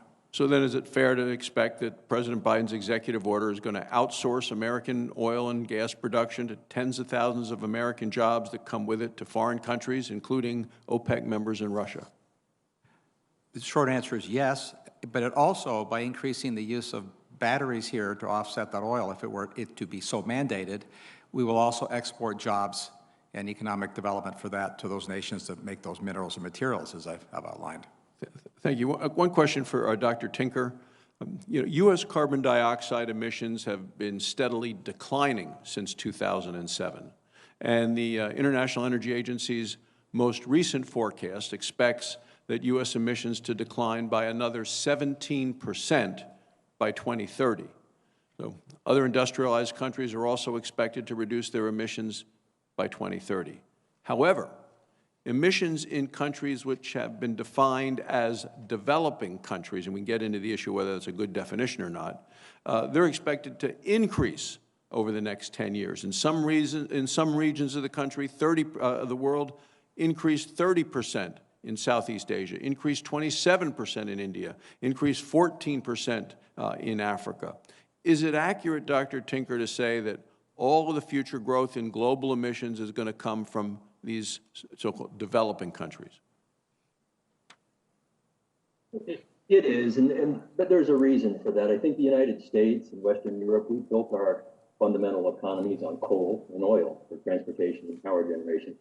We've come through a level of wealth now that we're transitioning to, and this is natural, physical reasons as well, decarbonizing from coal to natural gas, oil and beyond. And so the emerging and developing world, as they grow, are also building coal. It's affordable, reliable fuel. I don't fault that at all. I think it is lifting their economies from global poverty and creating the products that we all consume. So we've moved our emissions there to keep the stuff we want cheap. And so how do we accelerate? How does China and Southeast Asia and nations that will follow, particularly India? India's just getting started. They've passed the United States in coal consumption now, but way behind China. Same about number of people. So how does that happen? How can you accelerate into some other baseload dispatchable electricity source in these countries? And that's really the great challenge for us. I think it's a technological one, it's an economic one, it's an opportunity for the United States to help lead in many ways this effort. So yes, that's where the emissions are coming from. The goal is then to accelerate through that as you balance the energy and the economy and the environmental impacts of that. And it's doable, but not if we're not able to support technologically and economically and with leadership in the United States for that to happen. So if we want to help these developing countries reduce their emissions, would you agree that the United States should really develop technologies to lower emissions, that we can then export these technologies so they would be used in these other locations around the world? Yeah, technologies and energies. I've visited China many times throughout the last couple of decades and done work there, looking at their shale opportunities for natural gas and other. And they have natural gas resources, but it's not at the level those exist in Russia, has already been mentioned, the Middle East, et cetera. LNG could bring some of that natural gas in as options in addition to the nuclear they're developing, the hydro, and the solar and the wind. So it's resources as well as technologies. The United States leads in environmentally adept ways to develop oil and gas. Oil and gas isn't clean. Nobody ever said it was. Nothing is. No form of energy is. But we are leading in that. And so how do you accelerate and bring those technologies to the world such that they can skip the steps we went through to get to the high density drilling, the high volume extraction from a very small surface pad, minimizing use of water and other kinds of things that need to happen with the extraction of fluids from the earth. And by the way, those are much more extreme in mining, because they're all at the surface. Thank you. So how do we accelerate those technologies? And absolutely, it's a critical role to play. Thank you, Dr. Tinker. We're having a little bit of technical problem with the feedback. With that, let me turn to Senator Hirono.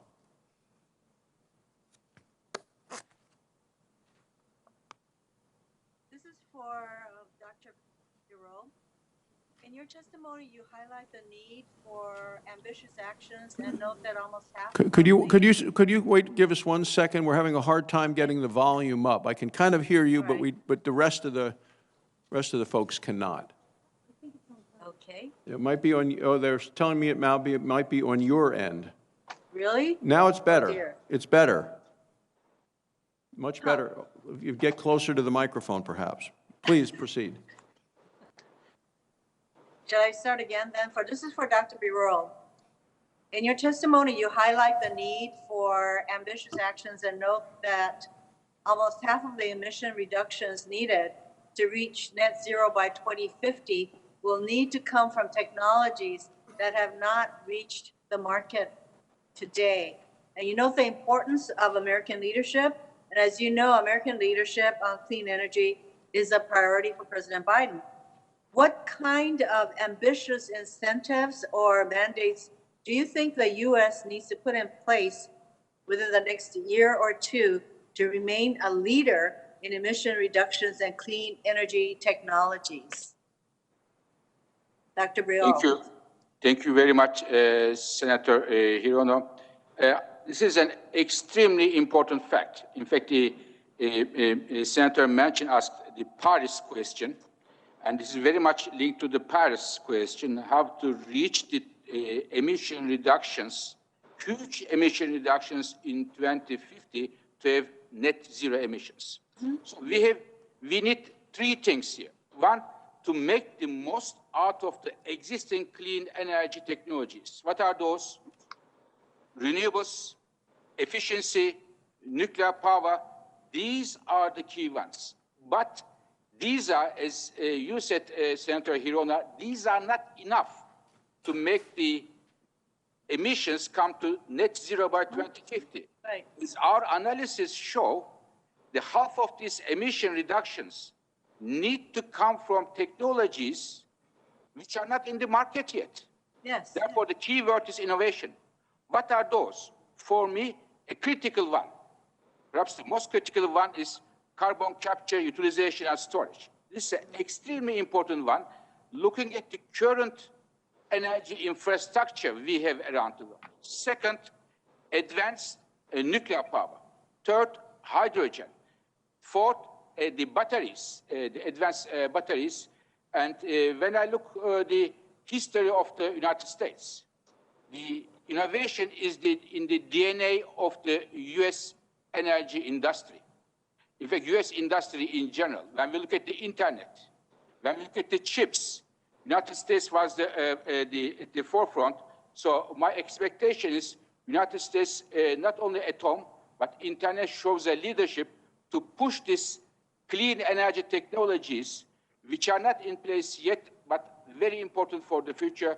We have at the DOE wonderful laboratories across the country, and they can play a critical role here, Yes. in my view.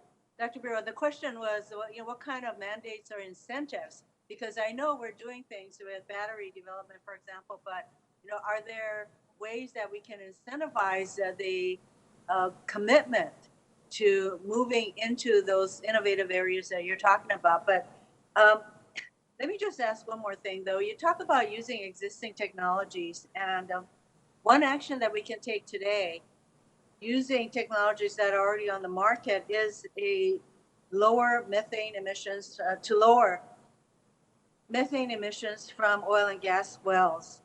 And a January 2012 IEA report noted reducing methane emissions from oil and gas operations is among the most cost-effective and impactful actions that governments can take to achieve global climate goals. However, the report notes that while reducing methane emissions may be cost-effective, many companies are not voluntarily doing so. There was at one time a federal methane regulation on the books to require companies to detect and to reduce methane leaks. And the Trump administration repealed it last year. So how important do you think it is that U.S. resume regulating methane emissions, being very cost effective, one of the ways that we can use existing technology for the oil and gas industry? Should we reassert that regulatory requirement? Thank you very much, Senator. First of all, coming back to your first question, incentives for the clean energy technologies which are not in the market here, it can be many ways. For example, this committee, your committee has for the CCUS, the 45Q tax credits was an excellent move in the right direction. And also the economic recovery packages, which will be coming soon, I hope they will provide incentives for the clean energy technologies. Plus, the research and development budget for these technologies can be increased, and some mandates can be deployed in order to give a strong push to clean energy technologies which are not in the market yet. Now, methane, thank you very much for referring to our report. Methane is a powerful greenhouse gas, and especially so. And when we look at the world, we said for the CO2 emissions, China is the #1 country, but for the methane, United States is the #1 country in terms of methane emissions, followed closely by Russia. And the methane emissions reduction is not a rocket science. You need to have the right regulations in place in order to minimize the venting and flaring. And methane is already has a price, the price of natural gas. What you need for this is to put the right policies and mandatory framework. And I know that many companies are already making some efforts, but it's a major issue for United States and many other governments, including Russia and other Middle East countries, to address this issue. Our analysis show that the big chunk of the methane emission reductions are, as you mentioned, cost effective, and in fact, some of them are in a negative cost. Thank you very much. Thank you, Mr. Chairman. Thank you, Senator Hirono. Now we have Senator Cassidy. Thank you, Mr. Chairman and Mr. Ranking Member. Dr. Mills, there was a good exchange you had with Dr. Barrasso, but I just want to make it clear. When we potentially don't develop our oil and gas, we will shift production of the oil and gas to other countries with lower environmental standards, which is to say, per unit of oil or gas produced, there will be more greenhouse gases emitted into the atmosphere. Is that a fair statement? If their environmental standards are lower, it'll be higher I'm not hearing you very well. Is that me or you? Right. Pardon me? I can't hear you very well. Yeah, I Is think that that's me on or your you? end, Bill. Okay. Okay. Because we can hear him pretty well. We can hear him wonderfully in the committee room. Okay, please proceed. The efficiency from a carbon dioxide perspective is typically lower in other oil drilling provinces, but the issue I was referring to were other environmental features: water use, water contamination, spillage, labor practices, the whole panoply of environmental issues about which we are, in America in particular, very cautious. Many nations aren't as cautious as we are. But your question about the carbon dioxide efficiency of primary energy extraction, as I said in my testimony, is actually rather complex. The issue is not that there isn't some energy used to produce energy minerals, including oil, but who produces it, because the world will use more oil in the future than it is in the present, for the near foreseeable future, decade or two at least. If we don't produce it, your point is absolutely correct, others will, and it's not complicated to figure out who they are. Yes, I see that. And you point out Russia. We've seen the methane emissions increase from Russia. And so presumably if they took over gas production, that you would continue to see that increased methane from Russia. Granted, I think Senator Hirono points out wisely that we need to decrease ours, but I have more faith in us making that commitment than I do in Russia. Mr. Newell, in your response to Senator Heinrich, you spoke of the levelized cost of electricity, but it's fair to say that that levelized cost of electricity for wind does not include the backup plants needed to address the intermittency of the wind and the base load that would be required to run concomitantly. Is that true? Senator, yes. You know, one of the I have another question. I have limited time. One of the inadequacies of the concept of levelized cost is that it doesn't directly address intermittency of different resources, and so that you make so let me ask another question because I have limited time. Yeah, what I don't know, does the price that is quoted for wind, is that net of the federal subsidy that goes for the production tax credit or whatever is used? So it's not the true production cost, it is the production cost minus the subsidy. Is that correct? That's not correct, Senator. So the costs that I cited do not include the subsidies. If you include federal tax incentives or state-level renewable portfolio support, that would further reduce the cost. They've come down in real costs aside from tax credits and other support policies. Thank you very much. Dr. Birol, I always enjoy your testimony. And enjoy all of your testimonies. You mentioned the reliable supplies of critical minerals and metals vital to energy transitions. I don't know this answer, but I've read that there's actually not enough cobalt in the world to completely go to an all-electric vehicle standard. Is that true, or am I misunderstanding that? Thank you very much, Senator. As I said a few minutes ago, we are looking at the impact of the ambitious climate policies on the availability of critical minerals in the next 10, 20 years or so. We are going to release this report in April. If you wish so, I will be very happy to report to your committee what the results are, what the tensions are. But currently, it is not a major issue, but with the increasing demand, there may be tensions of supply and demand, number one. Second, this may have implications on the prices. And third, this can also lead, in some cases, some energy security implications. But these are not issues that cannot be addressed. It can be addressed through different trading partners, having reliable trading partners, putting international standards, and finding substitutes to those critical minerals. But as I said, we will come up with our report in April to show where the stress points are, what are the implications for the governments who are pushing clean energy transitions for their economies and for their energy security.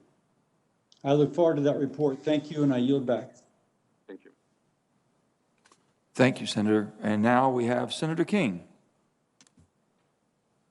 Mr. Chairman, we've been talking a lot today about the cost of transition to a new lower carbon economy. I have a couple of slides, several slides I'd like to share that put this into perspective of the cost of not making this transition. If the tech people can put up the first slide for me, what this is several 100,000 years of CO2 in the atmosphere. Many people talk about natural variations, and as you can see from this chart, there are natural variations, but if you look at the far right side of the chart, we're way outside of those natural variations. We're well above now 400 parts per million of CO2. This is a vivid demonstration of the fact that we're in uncharted territory. In fact, it's not really uncharted. 3 million years ago was the last time we had 400 parts per million, and by the way, the oceans were about 60 feet higher. Speaking of the oceans, if you can put up chart number 2, this is a really fascinating piece of data. This is 24,000 years of history, and the low point on the left is the height of the Ice Age. It was when a huge amount of water was locked up in the glaciers. And what you see is the increasing depth of the ocean. It's about 390 feet of difference between 24,000 years ago and today. There are two important things I want to point out on this chart. You'll see in the middle, there's a very steep incline of increasing water depth called Meltwater Pulse 1A. The reason that's significant is that during that period, the ocean level rose a foot a decade. And many scientists believe that we're in a similar moment right now. The point I'm trying to make is this is not science fiction. This has happened in the past. And the other interesting thing about this chart is if you go over to the right where you see it sort of levels off at the top, that's the current sea level. It's about the last 8,000 years. 8,000 years happens to be recorded human history. In other words, the oceans have been where they are, and we all think of them as being constant. The point of this chart is that in fairly recent times, 25,000 years, they haven't been constant at all. The Chesapeake Bay 15,000 years ago was a nice river valley of the Susquehanna River. It was mostly dry land. So the whole East Coast would move about 180 miles east 15,000, 20,000 years ago during the Ice Age. Here's the third chart, which talks about the practical effects of what we're looking at. This is ice concentration in the Arctic. It's reduced by 75% in the last 40 years. The point I'm making is we're talking a lot today about the cost of transition. We also have to talk about the cost of not transitioning and the dramatic impacts that we're facing. You want to rebuild Miami or New Orleans or New York, Washington, D.C., any coastal communities, if we're talking about 6 to 8 feet of sea level rise in the next century, that is a catastrophe, both a human catastrophe and an economic catastrophe. So I just wanted to, we're talking about baseline in this hearing, and I wanted to talk about the fact that we are in a very, very dangerous time and facing what I think could be catastrophic changes, if not within our lifetime, certainly within the lifetime of our children and grandchildren. A couple of questions. Dr. Sue and John Barrasso, Senator Barrasso mentioned this. Given the magnitude of this problem and the fact that it is an international problem and that there are developing countries that don't have the technological and industrial base that we have, wouldn't a good adjunct to the climate, the Paris Climate Agreement be technology sharing? This should be an international moonshot, if you will, to develop the technologies both for efficiency and for carbon-free production. Dr. Sue, is that something we should be working on? Bearing in mind, I've already used a lot of my time, but give me a couple of sentences on that, please. Yes, I absolutely agree with you. Thank you for the question. But I also think it's not just about technology sharing and cooperation, but it's also about competition. We can also compete as the U.S. in promoting clean technologies abroad and accessing markets that are now growing in their demand for clean technology because of their decarbonization goals and their targets under the Paris Agreement. So I think that there is even more opportunity for green competition as well, and not just technology sharing. Great. Mr. Mills, I want to understand your testimony. You're talking about the costs of building batteries, for example, and I understand that there are environmental costs. There's no free lunch in energy. I learned that a long time ago. However, are you saying that the emissions that go into the manufacturing of a single car battery would be equal to the emissions saved by that car battery in an electric car over, say, 150,000 miles of a 10-year life? Are you? Is that? Are you? I don't think you're saying that, but I just want to be sure. Senator, thanks for the question. I am saying that. And in fact, there's very robust studies on this. I was not speaking to the economic costs because the baseline I believe we were talking about were emissions. I was pointing out that the emissions associated with the energy consumed to fabricate batteries to make and process the key minerals and materials are significant, that the data show in numerous academic, these are not, studies promoted by advocates of either forms of energy. The analyses of what it's involved in the fuel cycle to make the battery and battery materials, the range of energy costs, not dollar costs, to fabricate a barrel's oil equivalent of energy storage consumes 100 to 300 barrels of oil of energy to fabricate that quantity of batteries. So that is correct. But my question is, how many barrels of oil would be offset by that battery over a 10-year life? Very fair question. It does. It offsets over its life oil. It depends on where the cars exist. So in the world that exists today, batteries that are fabricated with the way we now do it result in emissions that are only partly offset depending on where they're driven. One of the European studies finds if you drive the Tesla in Norway, for example, half of the emission savings you have by not burning oil are wiped out by making the electric car. If you drive the vehicle in most of Germany, 2/3 of all the emission savings are wiped out.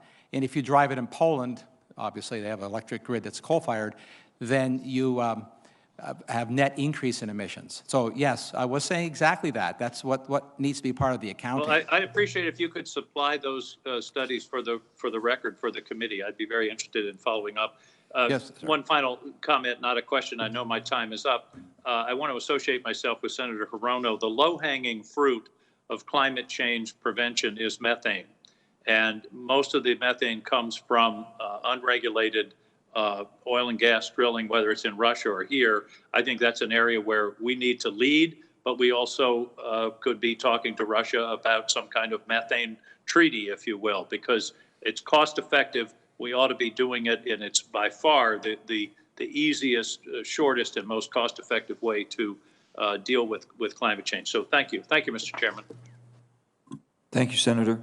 Next we have Senator Daines. Thanks, Mr. Chairman. Since President Biden took office just 2 weeks ago, we've seen attack after attack on Made in America energy and union jobs. And we know how devastating this will be to Montana's economy. Montana families, the reliability of our electric grid. Just look at what California went through last summer as it relates to what happens when you take radical shifts to the left and the lack of reliability that comes from those shifts. These actions could actually move us away from our climate ambitions. Today, the United States leads the world in reducing energy-related carbon emissions. We're number one.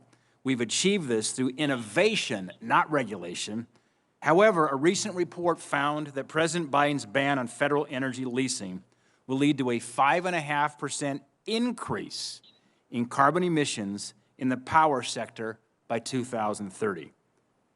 The cancellation of the Keystone XL pipeline, which has undergone extensive environmental reviews, and would have achieved net zero emissions by 2023 will force major quantities of crude oil onto the rails, which now will emit up to 3 million tons of carbon dioxide annually into the atmosphere.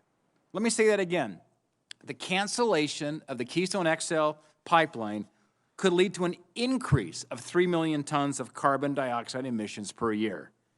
By the way, any ban on fracking is also expected to drastically increase emissions. I'm a chemical engineer by degree. I like to look at the numbers. The science tells us that these radical moves to the left are actually going to increase CO2, not decrease CO2. Mr. Mills, has technological breakthroughs like the horizontal drilling and hydraulic fracturing lowered our emissions? And do you believe that heavy-handed regulatory approaches like the executive actions seen over the past 2 weeks actually move us away from emission reduction goals? Well, thank you, Senator, for the question. Chemical engineering is one of the disciplines I respect enormously as a physicist. I chose physics because chemistry was hard. So the answer is yes, of course. The hydraulic fracturing in the United States is so productive and so economically responsive. It's fast, which is non-trivial in capital markets, that it drove world prices of gas down, drove down domestic prices. And as most analysts know, the principal reason for the reduction in coal use in America is because gas got so cheap. So it is a profound impact globally. There is certainly a path to a tremendous improvements yet in those markets in terms of economic and resource efficiency. Thank you very much. Just last week during a press briefing, one of the President Biden's top aides, Gina McCarthy, stated, and I quote, "Climate change is the most significant public health challenge of our time," end quote.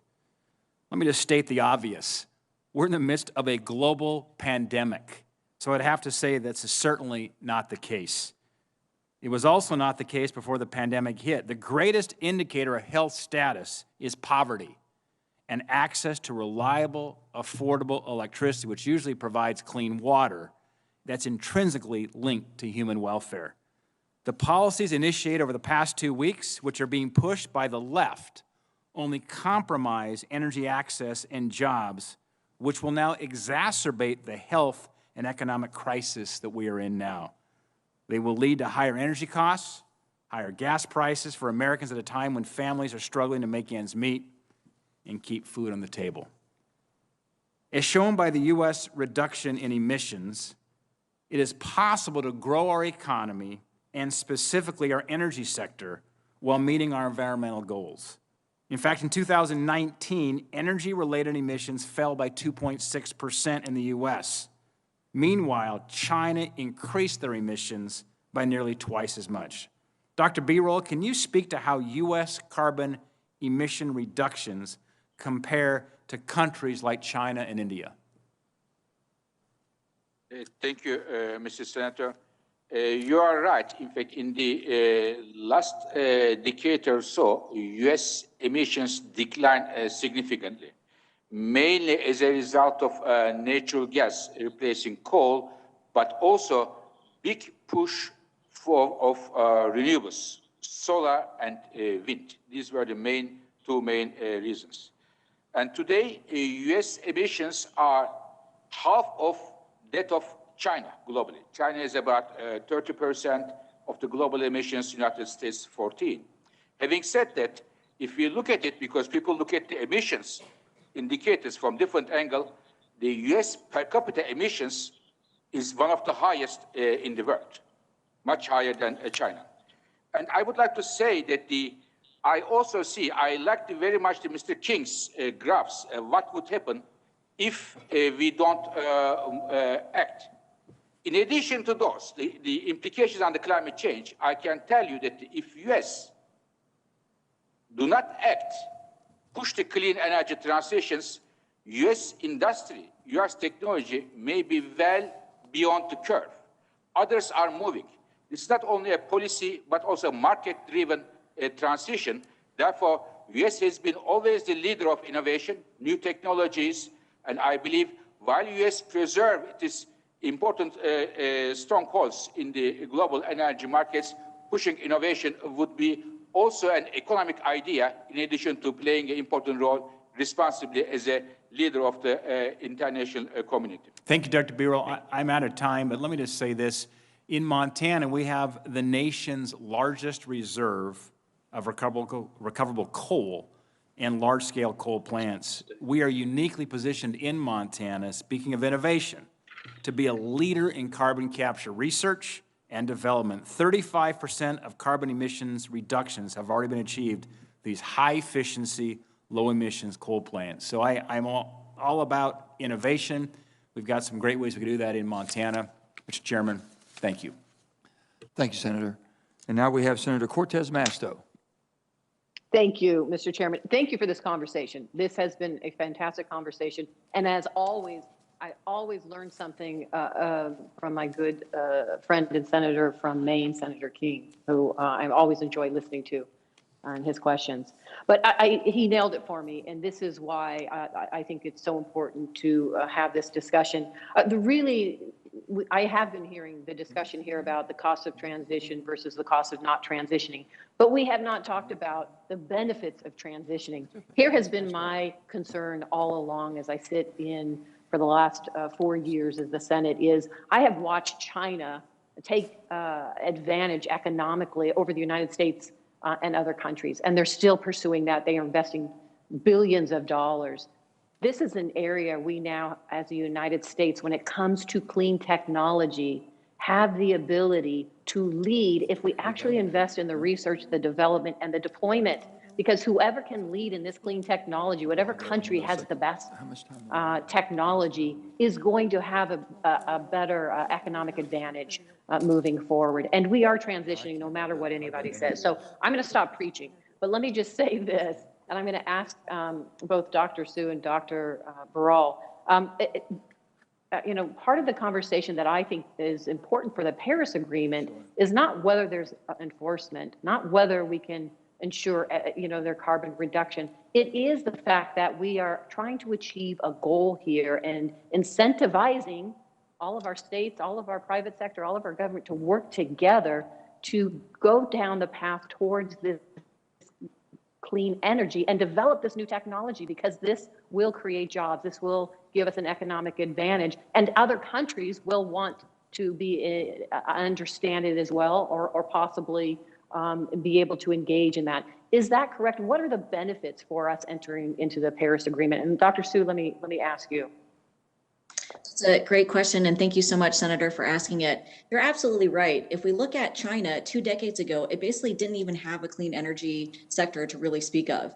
And then because of that massive amount of investment, they were able to basically eat all other countries' lunch when it comes to producing solar, wind turbines, for example. I think I stated in my testimony that 2/3 of all wind turbines are coming from China. Half of all solar panels are produced in China. So there's a huge market out there for these technologies. Some estimates that I've seen predict that by 2030, there's going to be a 23 trillion market for climate smart investments.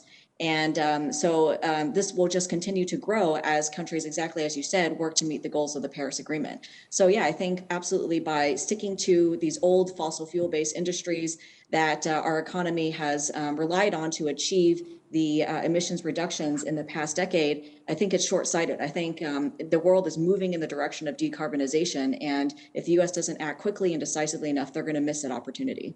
Thank you. Yeah, and with that said, I do understand, listen, China is trying to decarbonize by 2060, but we also know China is continuing to invest in fossil fuels from emerging countries, right?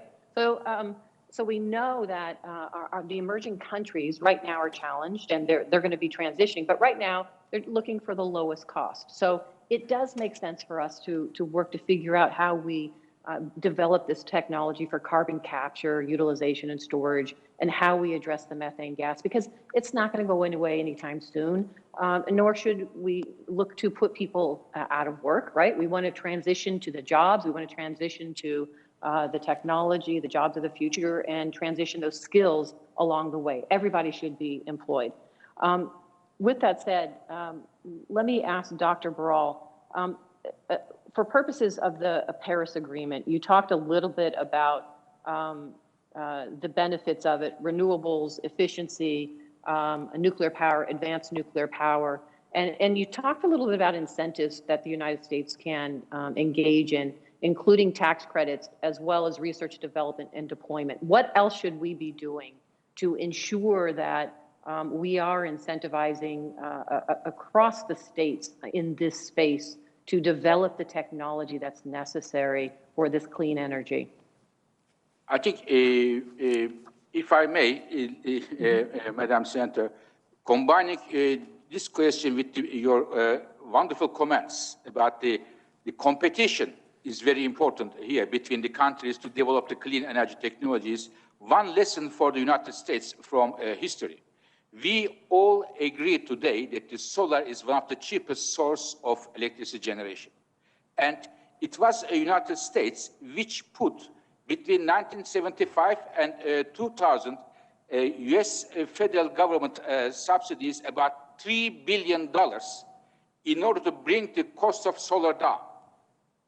75 to 2000. And afterwards, perhaps if I may say so, dropped the ball. And today, when we look at the picture, only 1% of the solar PV module shipments come from United States, and 7 out of 10 solar PV is coming from Asia. So I think we need to learn from this example. What kind of incentives? It can be tax incentives, it can be subsidies, mandates, and some, in my view, some standards are needed. You talk about the methane. Methane, to capture methane is really an easy business. It is for the many companies. They just don't need to be greedy. They just need to put additional technical equipments, reducing venting and flaring, which will happen only and only if there are regulations there. In my view, strict regulation on methane is a part of the incentives, if I may say so. Finally, Madam Senator, even if there was no climate change concern, if we said that there was no climate change concern, I still believe that if many car manufacturers are changing their strategies, portfolios, and pushing the electric vehicles, it is not only to save the planet, but it is also putting their businesses, their strategies in the right track to make money for themselves and for their shareholders. Thank you. And Mr. Chairman, thank you. I know my time is up, but let me just say this. This is our moonshot. This is it. In this century, this is what we have to tackle. And I come from a mining state. I am very proud of the mining that we have. We have the ability to create new jobs around the critical minerals that are going to be necessary for this clean energy, from the extraction to the production, all the way to the end product. And we should be doing that. We should be engaging on how we continue to develop these new technologies from out of the ground to the finished product, because that is good for our economy, it's good for jobs, and it gives us that competitive advantage that I would like to see the United States lead with. So thank you. Thank you, Senator. Senator Hoeven? Has Senator Hoeven been able to get back? If not, we'll go for a quick second round. Anybody that might have. I have one to finish up on my... Mr. Chairman, this is Scott Tinker. Is my microphone working now? It is now, yes. Okay, I apologize. I'm not sure what happened there. There's a little bit, it was, yeah, before, but... A lot to share on each of these topics, but... Okay, Scott, we'll get back to you. I'm going to... Anybody that didn't have a chance to respond to my first question, if you recall, on the Paris Accord, where we're going, different times, different elements, different people, different countries meeting different timetables, and hitting the zero net by 2050. Yes, sir, Doctor. Yes, Senator.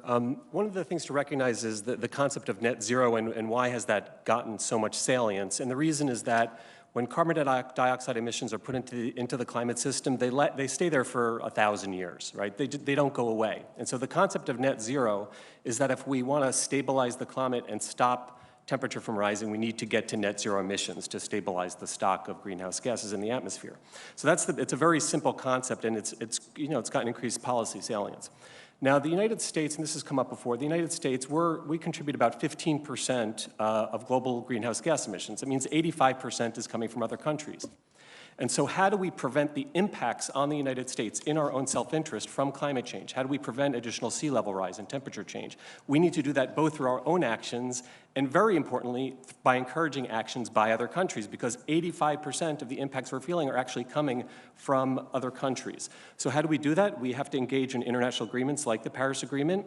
And I think in order for us to expect other countries to react in kind, we need to lead by example. So that's what I would say, Senator. Finally, in terms of particular net zero goals, in order to stabilize the climate, I would think we need to get to net zero as quickly as possible. Exactly when that is going to depend on how technologies fold, how policies unfold, how market conditions change. I guess I'd finally There's say nothing enforcement about the Paris Accord. That's the problem. There's nothing enforcing it whatsoever. The Paris Accord is based, as was described earlier, on bottom-up commitments by countries. Okay. Dr. Tinker, I don't think you've commented on this. Am I right? I haven't. I know Dr. Maybe I Sue did, Dr. but you didn't Tinker, hear me. please. Yes, we got you. We got you, Doctor. Thank you. I probably was talking to myself, but no, thank you. Yeah, I think it's really important on the Accord optionality. So replacing CO2 dense emissions with less dense, and you got to think about those that are intermittent and those that are base loadable. So replacing coal with natural gas has had a huge effect in the United States. Capturing the CO2 from that natural gas would have an even more effect. And then supplementing that with other things. I think the levelized cost conversation, which didn't come through, we have to be complete on that. Again, when you have to back up materials, back up intermittent energy with something, and it's 100% backup, plus or minus, in batteries or redundant plants, that raises the cost. It really, Dr. Birol knows this very well, that the levelized cost does not represent the cost of the consumer. It doesn't. That's why California and the Northeast US and Germany pay so much more for electricity today. The consumer does. It's regressive. And it's just physics and economics. You have to back intermittent energy up if you want steady electricity. So we have to look at the complete cost of electricity. Density matters, a lot of stuff. I definitely respect and am very close with the state geologist in Nevada and mining. It is important. We have to think candidly about how much mining we will enable here. If we're going to manufacture stuff here, where does it come from? I've put solar in Colombia in our film Switch On, a film on energy poverty, and it takes stuff from all over the world to do that, to bring it to it, manufacture it, and deploy it. The production chains for this are phenomenal. So how are we going to accomplish that globally to truly reduce emissions in a real world where others are making most of our stuff now in this country? It's such a practical question. Doctor, I hate to cut you short, okay. Doctor. I've got two other, sure. if you don't mind, and we'll get back. So if I will, I'm going to go to Mr. Mills, and then we're going to finish up with Dr. Birol real quick. I'm sorry to indulge, but we want to get these out. Mr. Mills. Thank you, Senator. I'll take you at your word and answer the question about what do I think about the probability of reaching that goal by 2050. If I were betting, and I'll take the public bet, we won't reach the goal. And I don't United States or all? Either the United States or the world. And I say that not because it's aspirational that it should or shouldn't, aside from that entirely. The inertia in these systems of the world is so great, and the magnitude of the resources that we have to put to work is so large that it would require efforts that are equivalent to a World War II type of mobilization, not just for a few years, but for decades. The physical resource requirements, and I look forward to the IEA study on this, I suspect will look like other World Bank and IMF studies, are astonishing. I just don't think the world is prepared to mine that much material, move that much material, and spend that much capital. So I would bet against it happening. So that would argue that we have to start thinking seriously, as some organizations do, about resilience and adaptation to whatever happens to the climate in the coming decades. Thank you. And Dr. Birol? Thank you very much, Mr. Manchin. So I wouldn't bet either way. We are going to, as I said, making a study on 18th of May. We are publishing to see what needs to be done to reach net zero by 2050. And I can tell you that it requires Herculean efforts to reach there, major transformation of the energy sector around the world, And one key word here, there are many, many challenges, but one important challenge, in my view, is there is a need for international collaboration among the countries around the world. This is the biggest challenge, and if we don't come together, it will be very difficult to reach this target. And here, yet finally, one opportunity. Many countries around the world, including the United States, are putting economic recovery packages once in a generation in scale, trillions of dollars, and many governments are putting incentives for the clean energy technologies. This can well create an unprecedented momentum for the clean energy technologies and can give a strong support to reach those targets. But once again, it requires Herculean efforts to reach those targets, which I believe, from the pictures of Mr. King, is compulsory for all of us to reach. Thank you. Thank you, Dr. Birol. What we have Senator Hoeven, and then Senator Barrasso will finish up with our second round. Senator Hoeven. Thank you, Mr. Chairman. I appreciate it very much. Dr. Birol, when you appeared before us earlier, you talked about the importance in terms of fossil fuels, coal-fired electric plants providing a substantial amount of energy throughout the world, and that's going to continue to be the case. And then you emphasize that carbon capture and storage, you called not just one of the most important technologies, but the most important technology that exists because of its ability to marry the benefits of good environmental stewardship and continued dependable energy production. So I guess my first question is, do you stand by that statement? Is CCUS indispensable in terms of making sure we have dependable, low-cost energy and meeting our objectives in terms of reduction of CO2 emissions? Even more than before, Mr. Senator, it is getting more and more important, more and more critical, CCUS in power generation, industry, and elsewhere. The problem is not energy. The problem is emissions. Energy is good, emissions are bad. Right, and so then isn't the demand for fossil fuels, coal-fired electric production going to continue, particularly in a lot of countries outside the United States? And so isn't cracking the code in terms of making CCUS commercially viable, which we can do here with our technology, isn't that vitally important, not just for us, but really for the world? Very much so. I think it will be not only important for the new power plants to be built, but also with the existing power plants. Today, 1/3 of all the emissions in the world come from the coal-fired power plants around the world.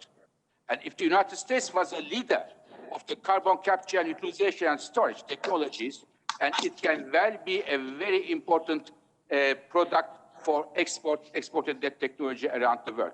And this is what I would expect from the United States. So we've worked on things then so we're trying to make that happen. Thank you for your comments.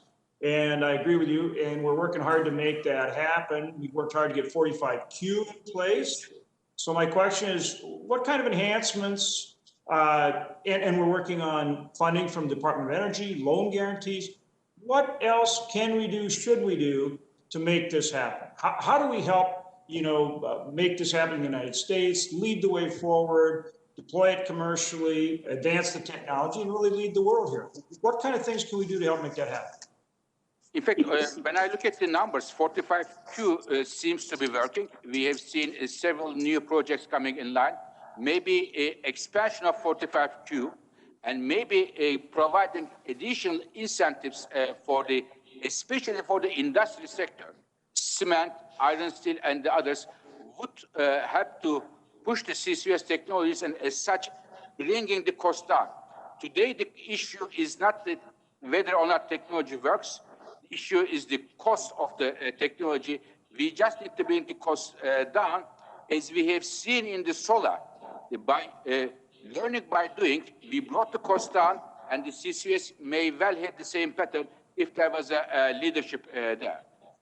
So those would be the keys: enhancement of 45Q, help through Department of Energy and other sources for the front end cost to put this technology on the plants, and then loan guarantees to help those companies actually finance their costs to not only advance the technology, but to put it into place and operate on a commercially viable basis. Those would, you think, would be the keys. If we really want to make this happen instead of just talk about it, then we've got to work with our Department of Energy and our companies to do those things, you would say. Yes, definitely. Especially now, focus need to be in the industry sector as well, iron, steel, cement, and the other petrochemical industry. And we are going to, and we'll be working with the Department of Energy in order to provide them some assistance here. And you think that could have a huge impact for our country and that we could really lead the world forward in this effort, correct? Definitely, and the United States can be the leader of this technology around the world, and as such, not only benefits the U.S. economy, but in terms of reducing the emissions, keeping the energy in the United States, but also exporting this technology around the world. And a lot of great jobs, right? Yes, exactly. CCUS is a job-creating machine. Yes. Senator Hoban. Thank you very much, Doctor, and thank you, Mr. Chairman. Senator Hoban, just briefly, geology matters with CCUS as well. So the ability to put fluids in at rate and in the volumes, and there again, the United States has a remarkable advantage. The Gulf of Mexico, where infrastructure exists and sites to capture, and then owned by the federal government and the states and the offshore, is a remarkable site for large-scale CCUS that could be world-leading in setting up a hub for capture, transmission, disposal, and monitor and verifying its storage. 50 gigatons potential storage there. So we have a remarkable opportunity to lead that, but the geology does matter. Thank you, Dr. Tinker. I appreciate that very much. And again, thank you, Mr. Chairman. Senator Barrasso. Thank you, Mr. Chairman. Dr. Tinker, China is the world's largest emitter of carbon dioxide, and it accounts for about 30% of global emissions. So while Chinese emissions have been rising for decades, U.S. emissions, as we've talked previously, have been steadily declining since back in 2007 and expected to decline another 17% by 2030. So in 2015, China said they're going to cap their emissions by 2030, so 2015 all the way up through 2030. Is it fair to say that China's pledge is really just business as usual for them? Well, it's interesting. Yes, in some senses, but business as usual is really transition as usual. Nothing is static. So the transition in fuels is very real. China is transitioning. It's growing its economy on coal, but we'll transition away from that. So it is business as usual in that transition. Accelerating through that transition is really the great opportunity that the United States can lead, Senator, as we go forward here, is really helping to move through the emissions, as Dr. Birol said so well. It's the emissions. And it's also the water, air, and land impacts. It's the environment that we're talking about, the whole environment. So business as usual is an interesting term, but nothing is business as usual. And then since you mentioned Dr. Birol, let me ask you this. The IEA's 2019 Energy Policy Review for the United States recommends that, it says, as the United States is poised for further production growth over the coming decade, facilitating the build-out of supporting infrastructure will be a key factor to maximize the benefits of shale both at home and abroad. So on balance, would you agree that the construction of natural gas pipelines, LNG export terminals here in the United States is a good thing for the United States, for the world, and for the environment?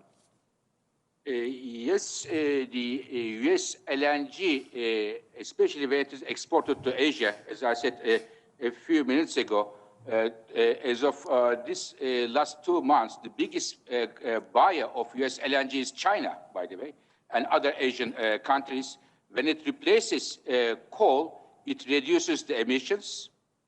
But once again, it is important that the methane emissions in the United States need to be addressed and minimized. Otherwise, soon there may be some challenges to find the customers as they may look the methane footprint of the U.S. LNG. So, but in general, it can help to reduce the emissions from coal and also help to reduce the air pollution in the cities in Asia. Let me ask you, since the IEA was, I understand, created to ensure the security of energy supplies, particularly oil, the United States is now the world's largest producer of crude oil and natural gas. On balance, has the emergence of the United States as the top oil and gas producer increased the stability and security of global energy markets? Definitely, yes. Thank you.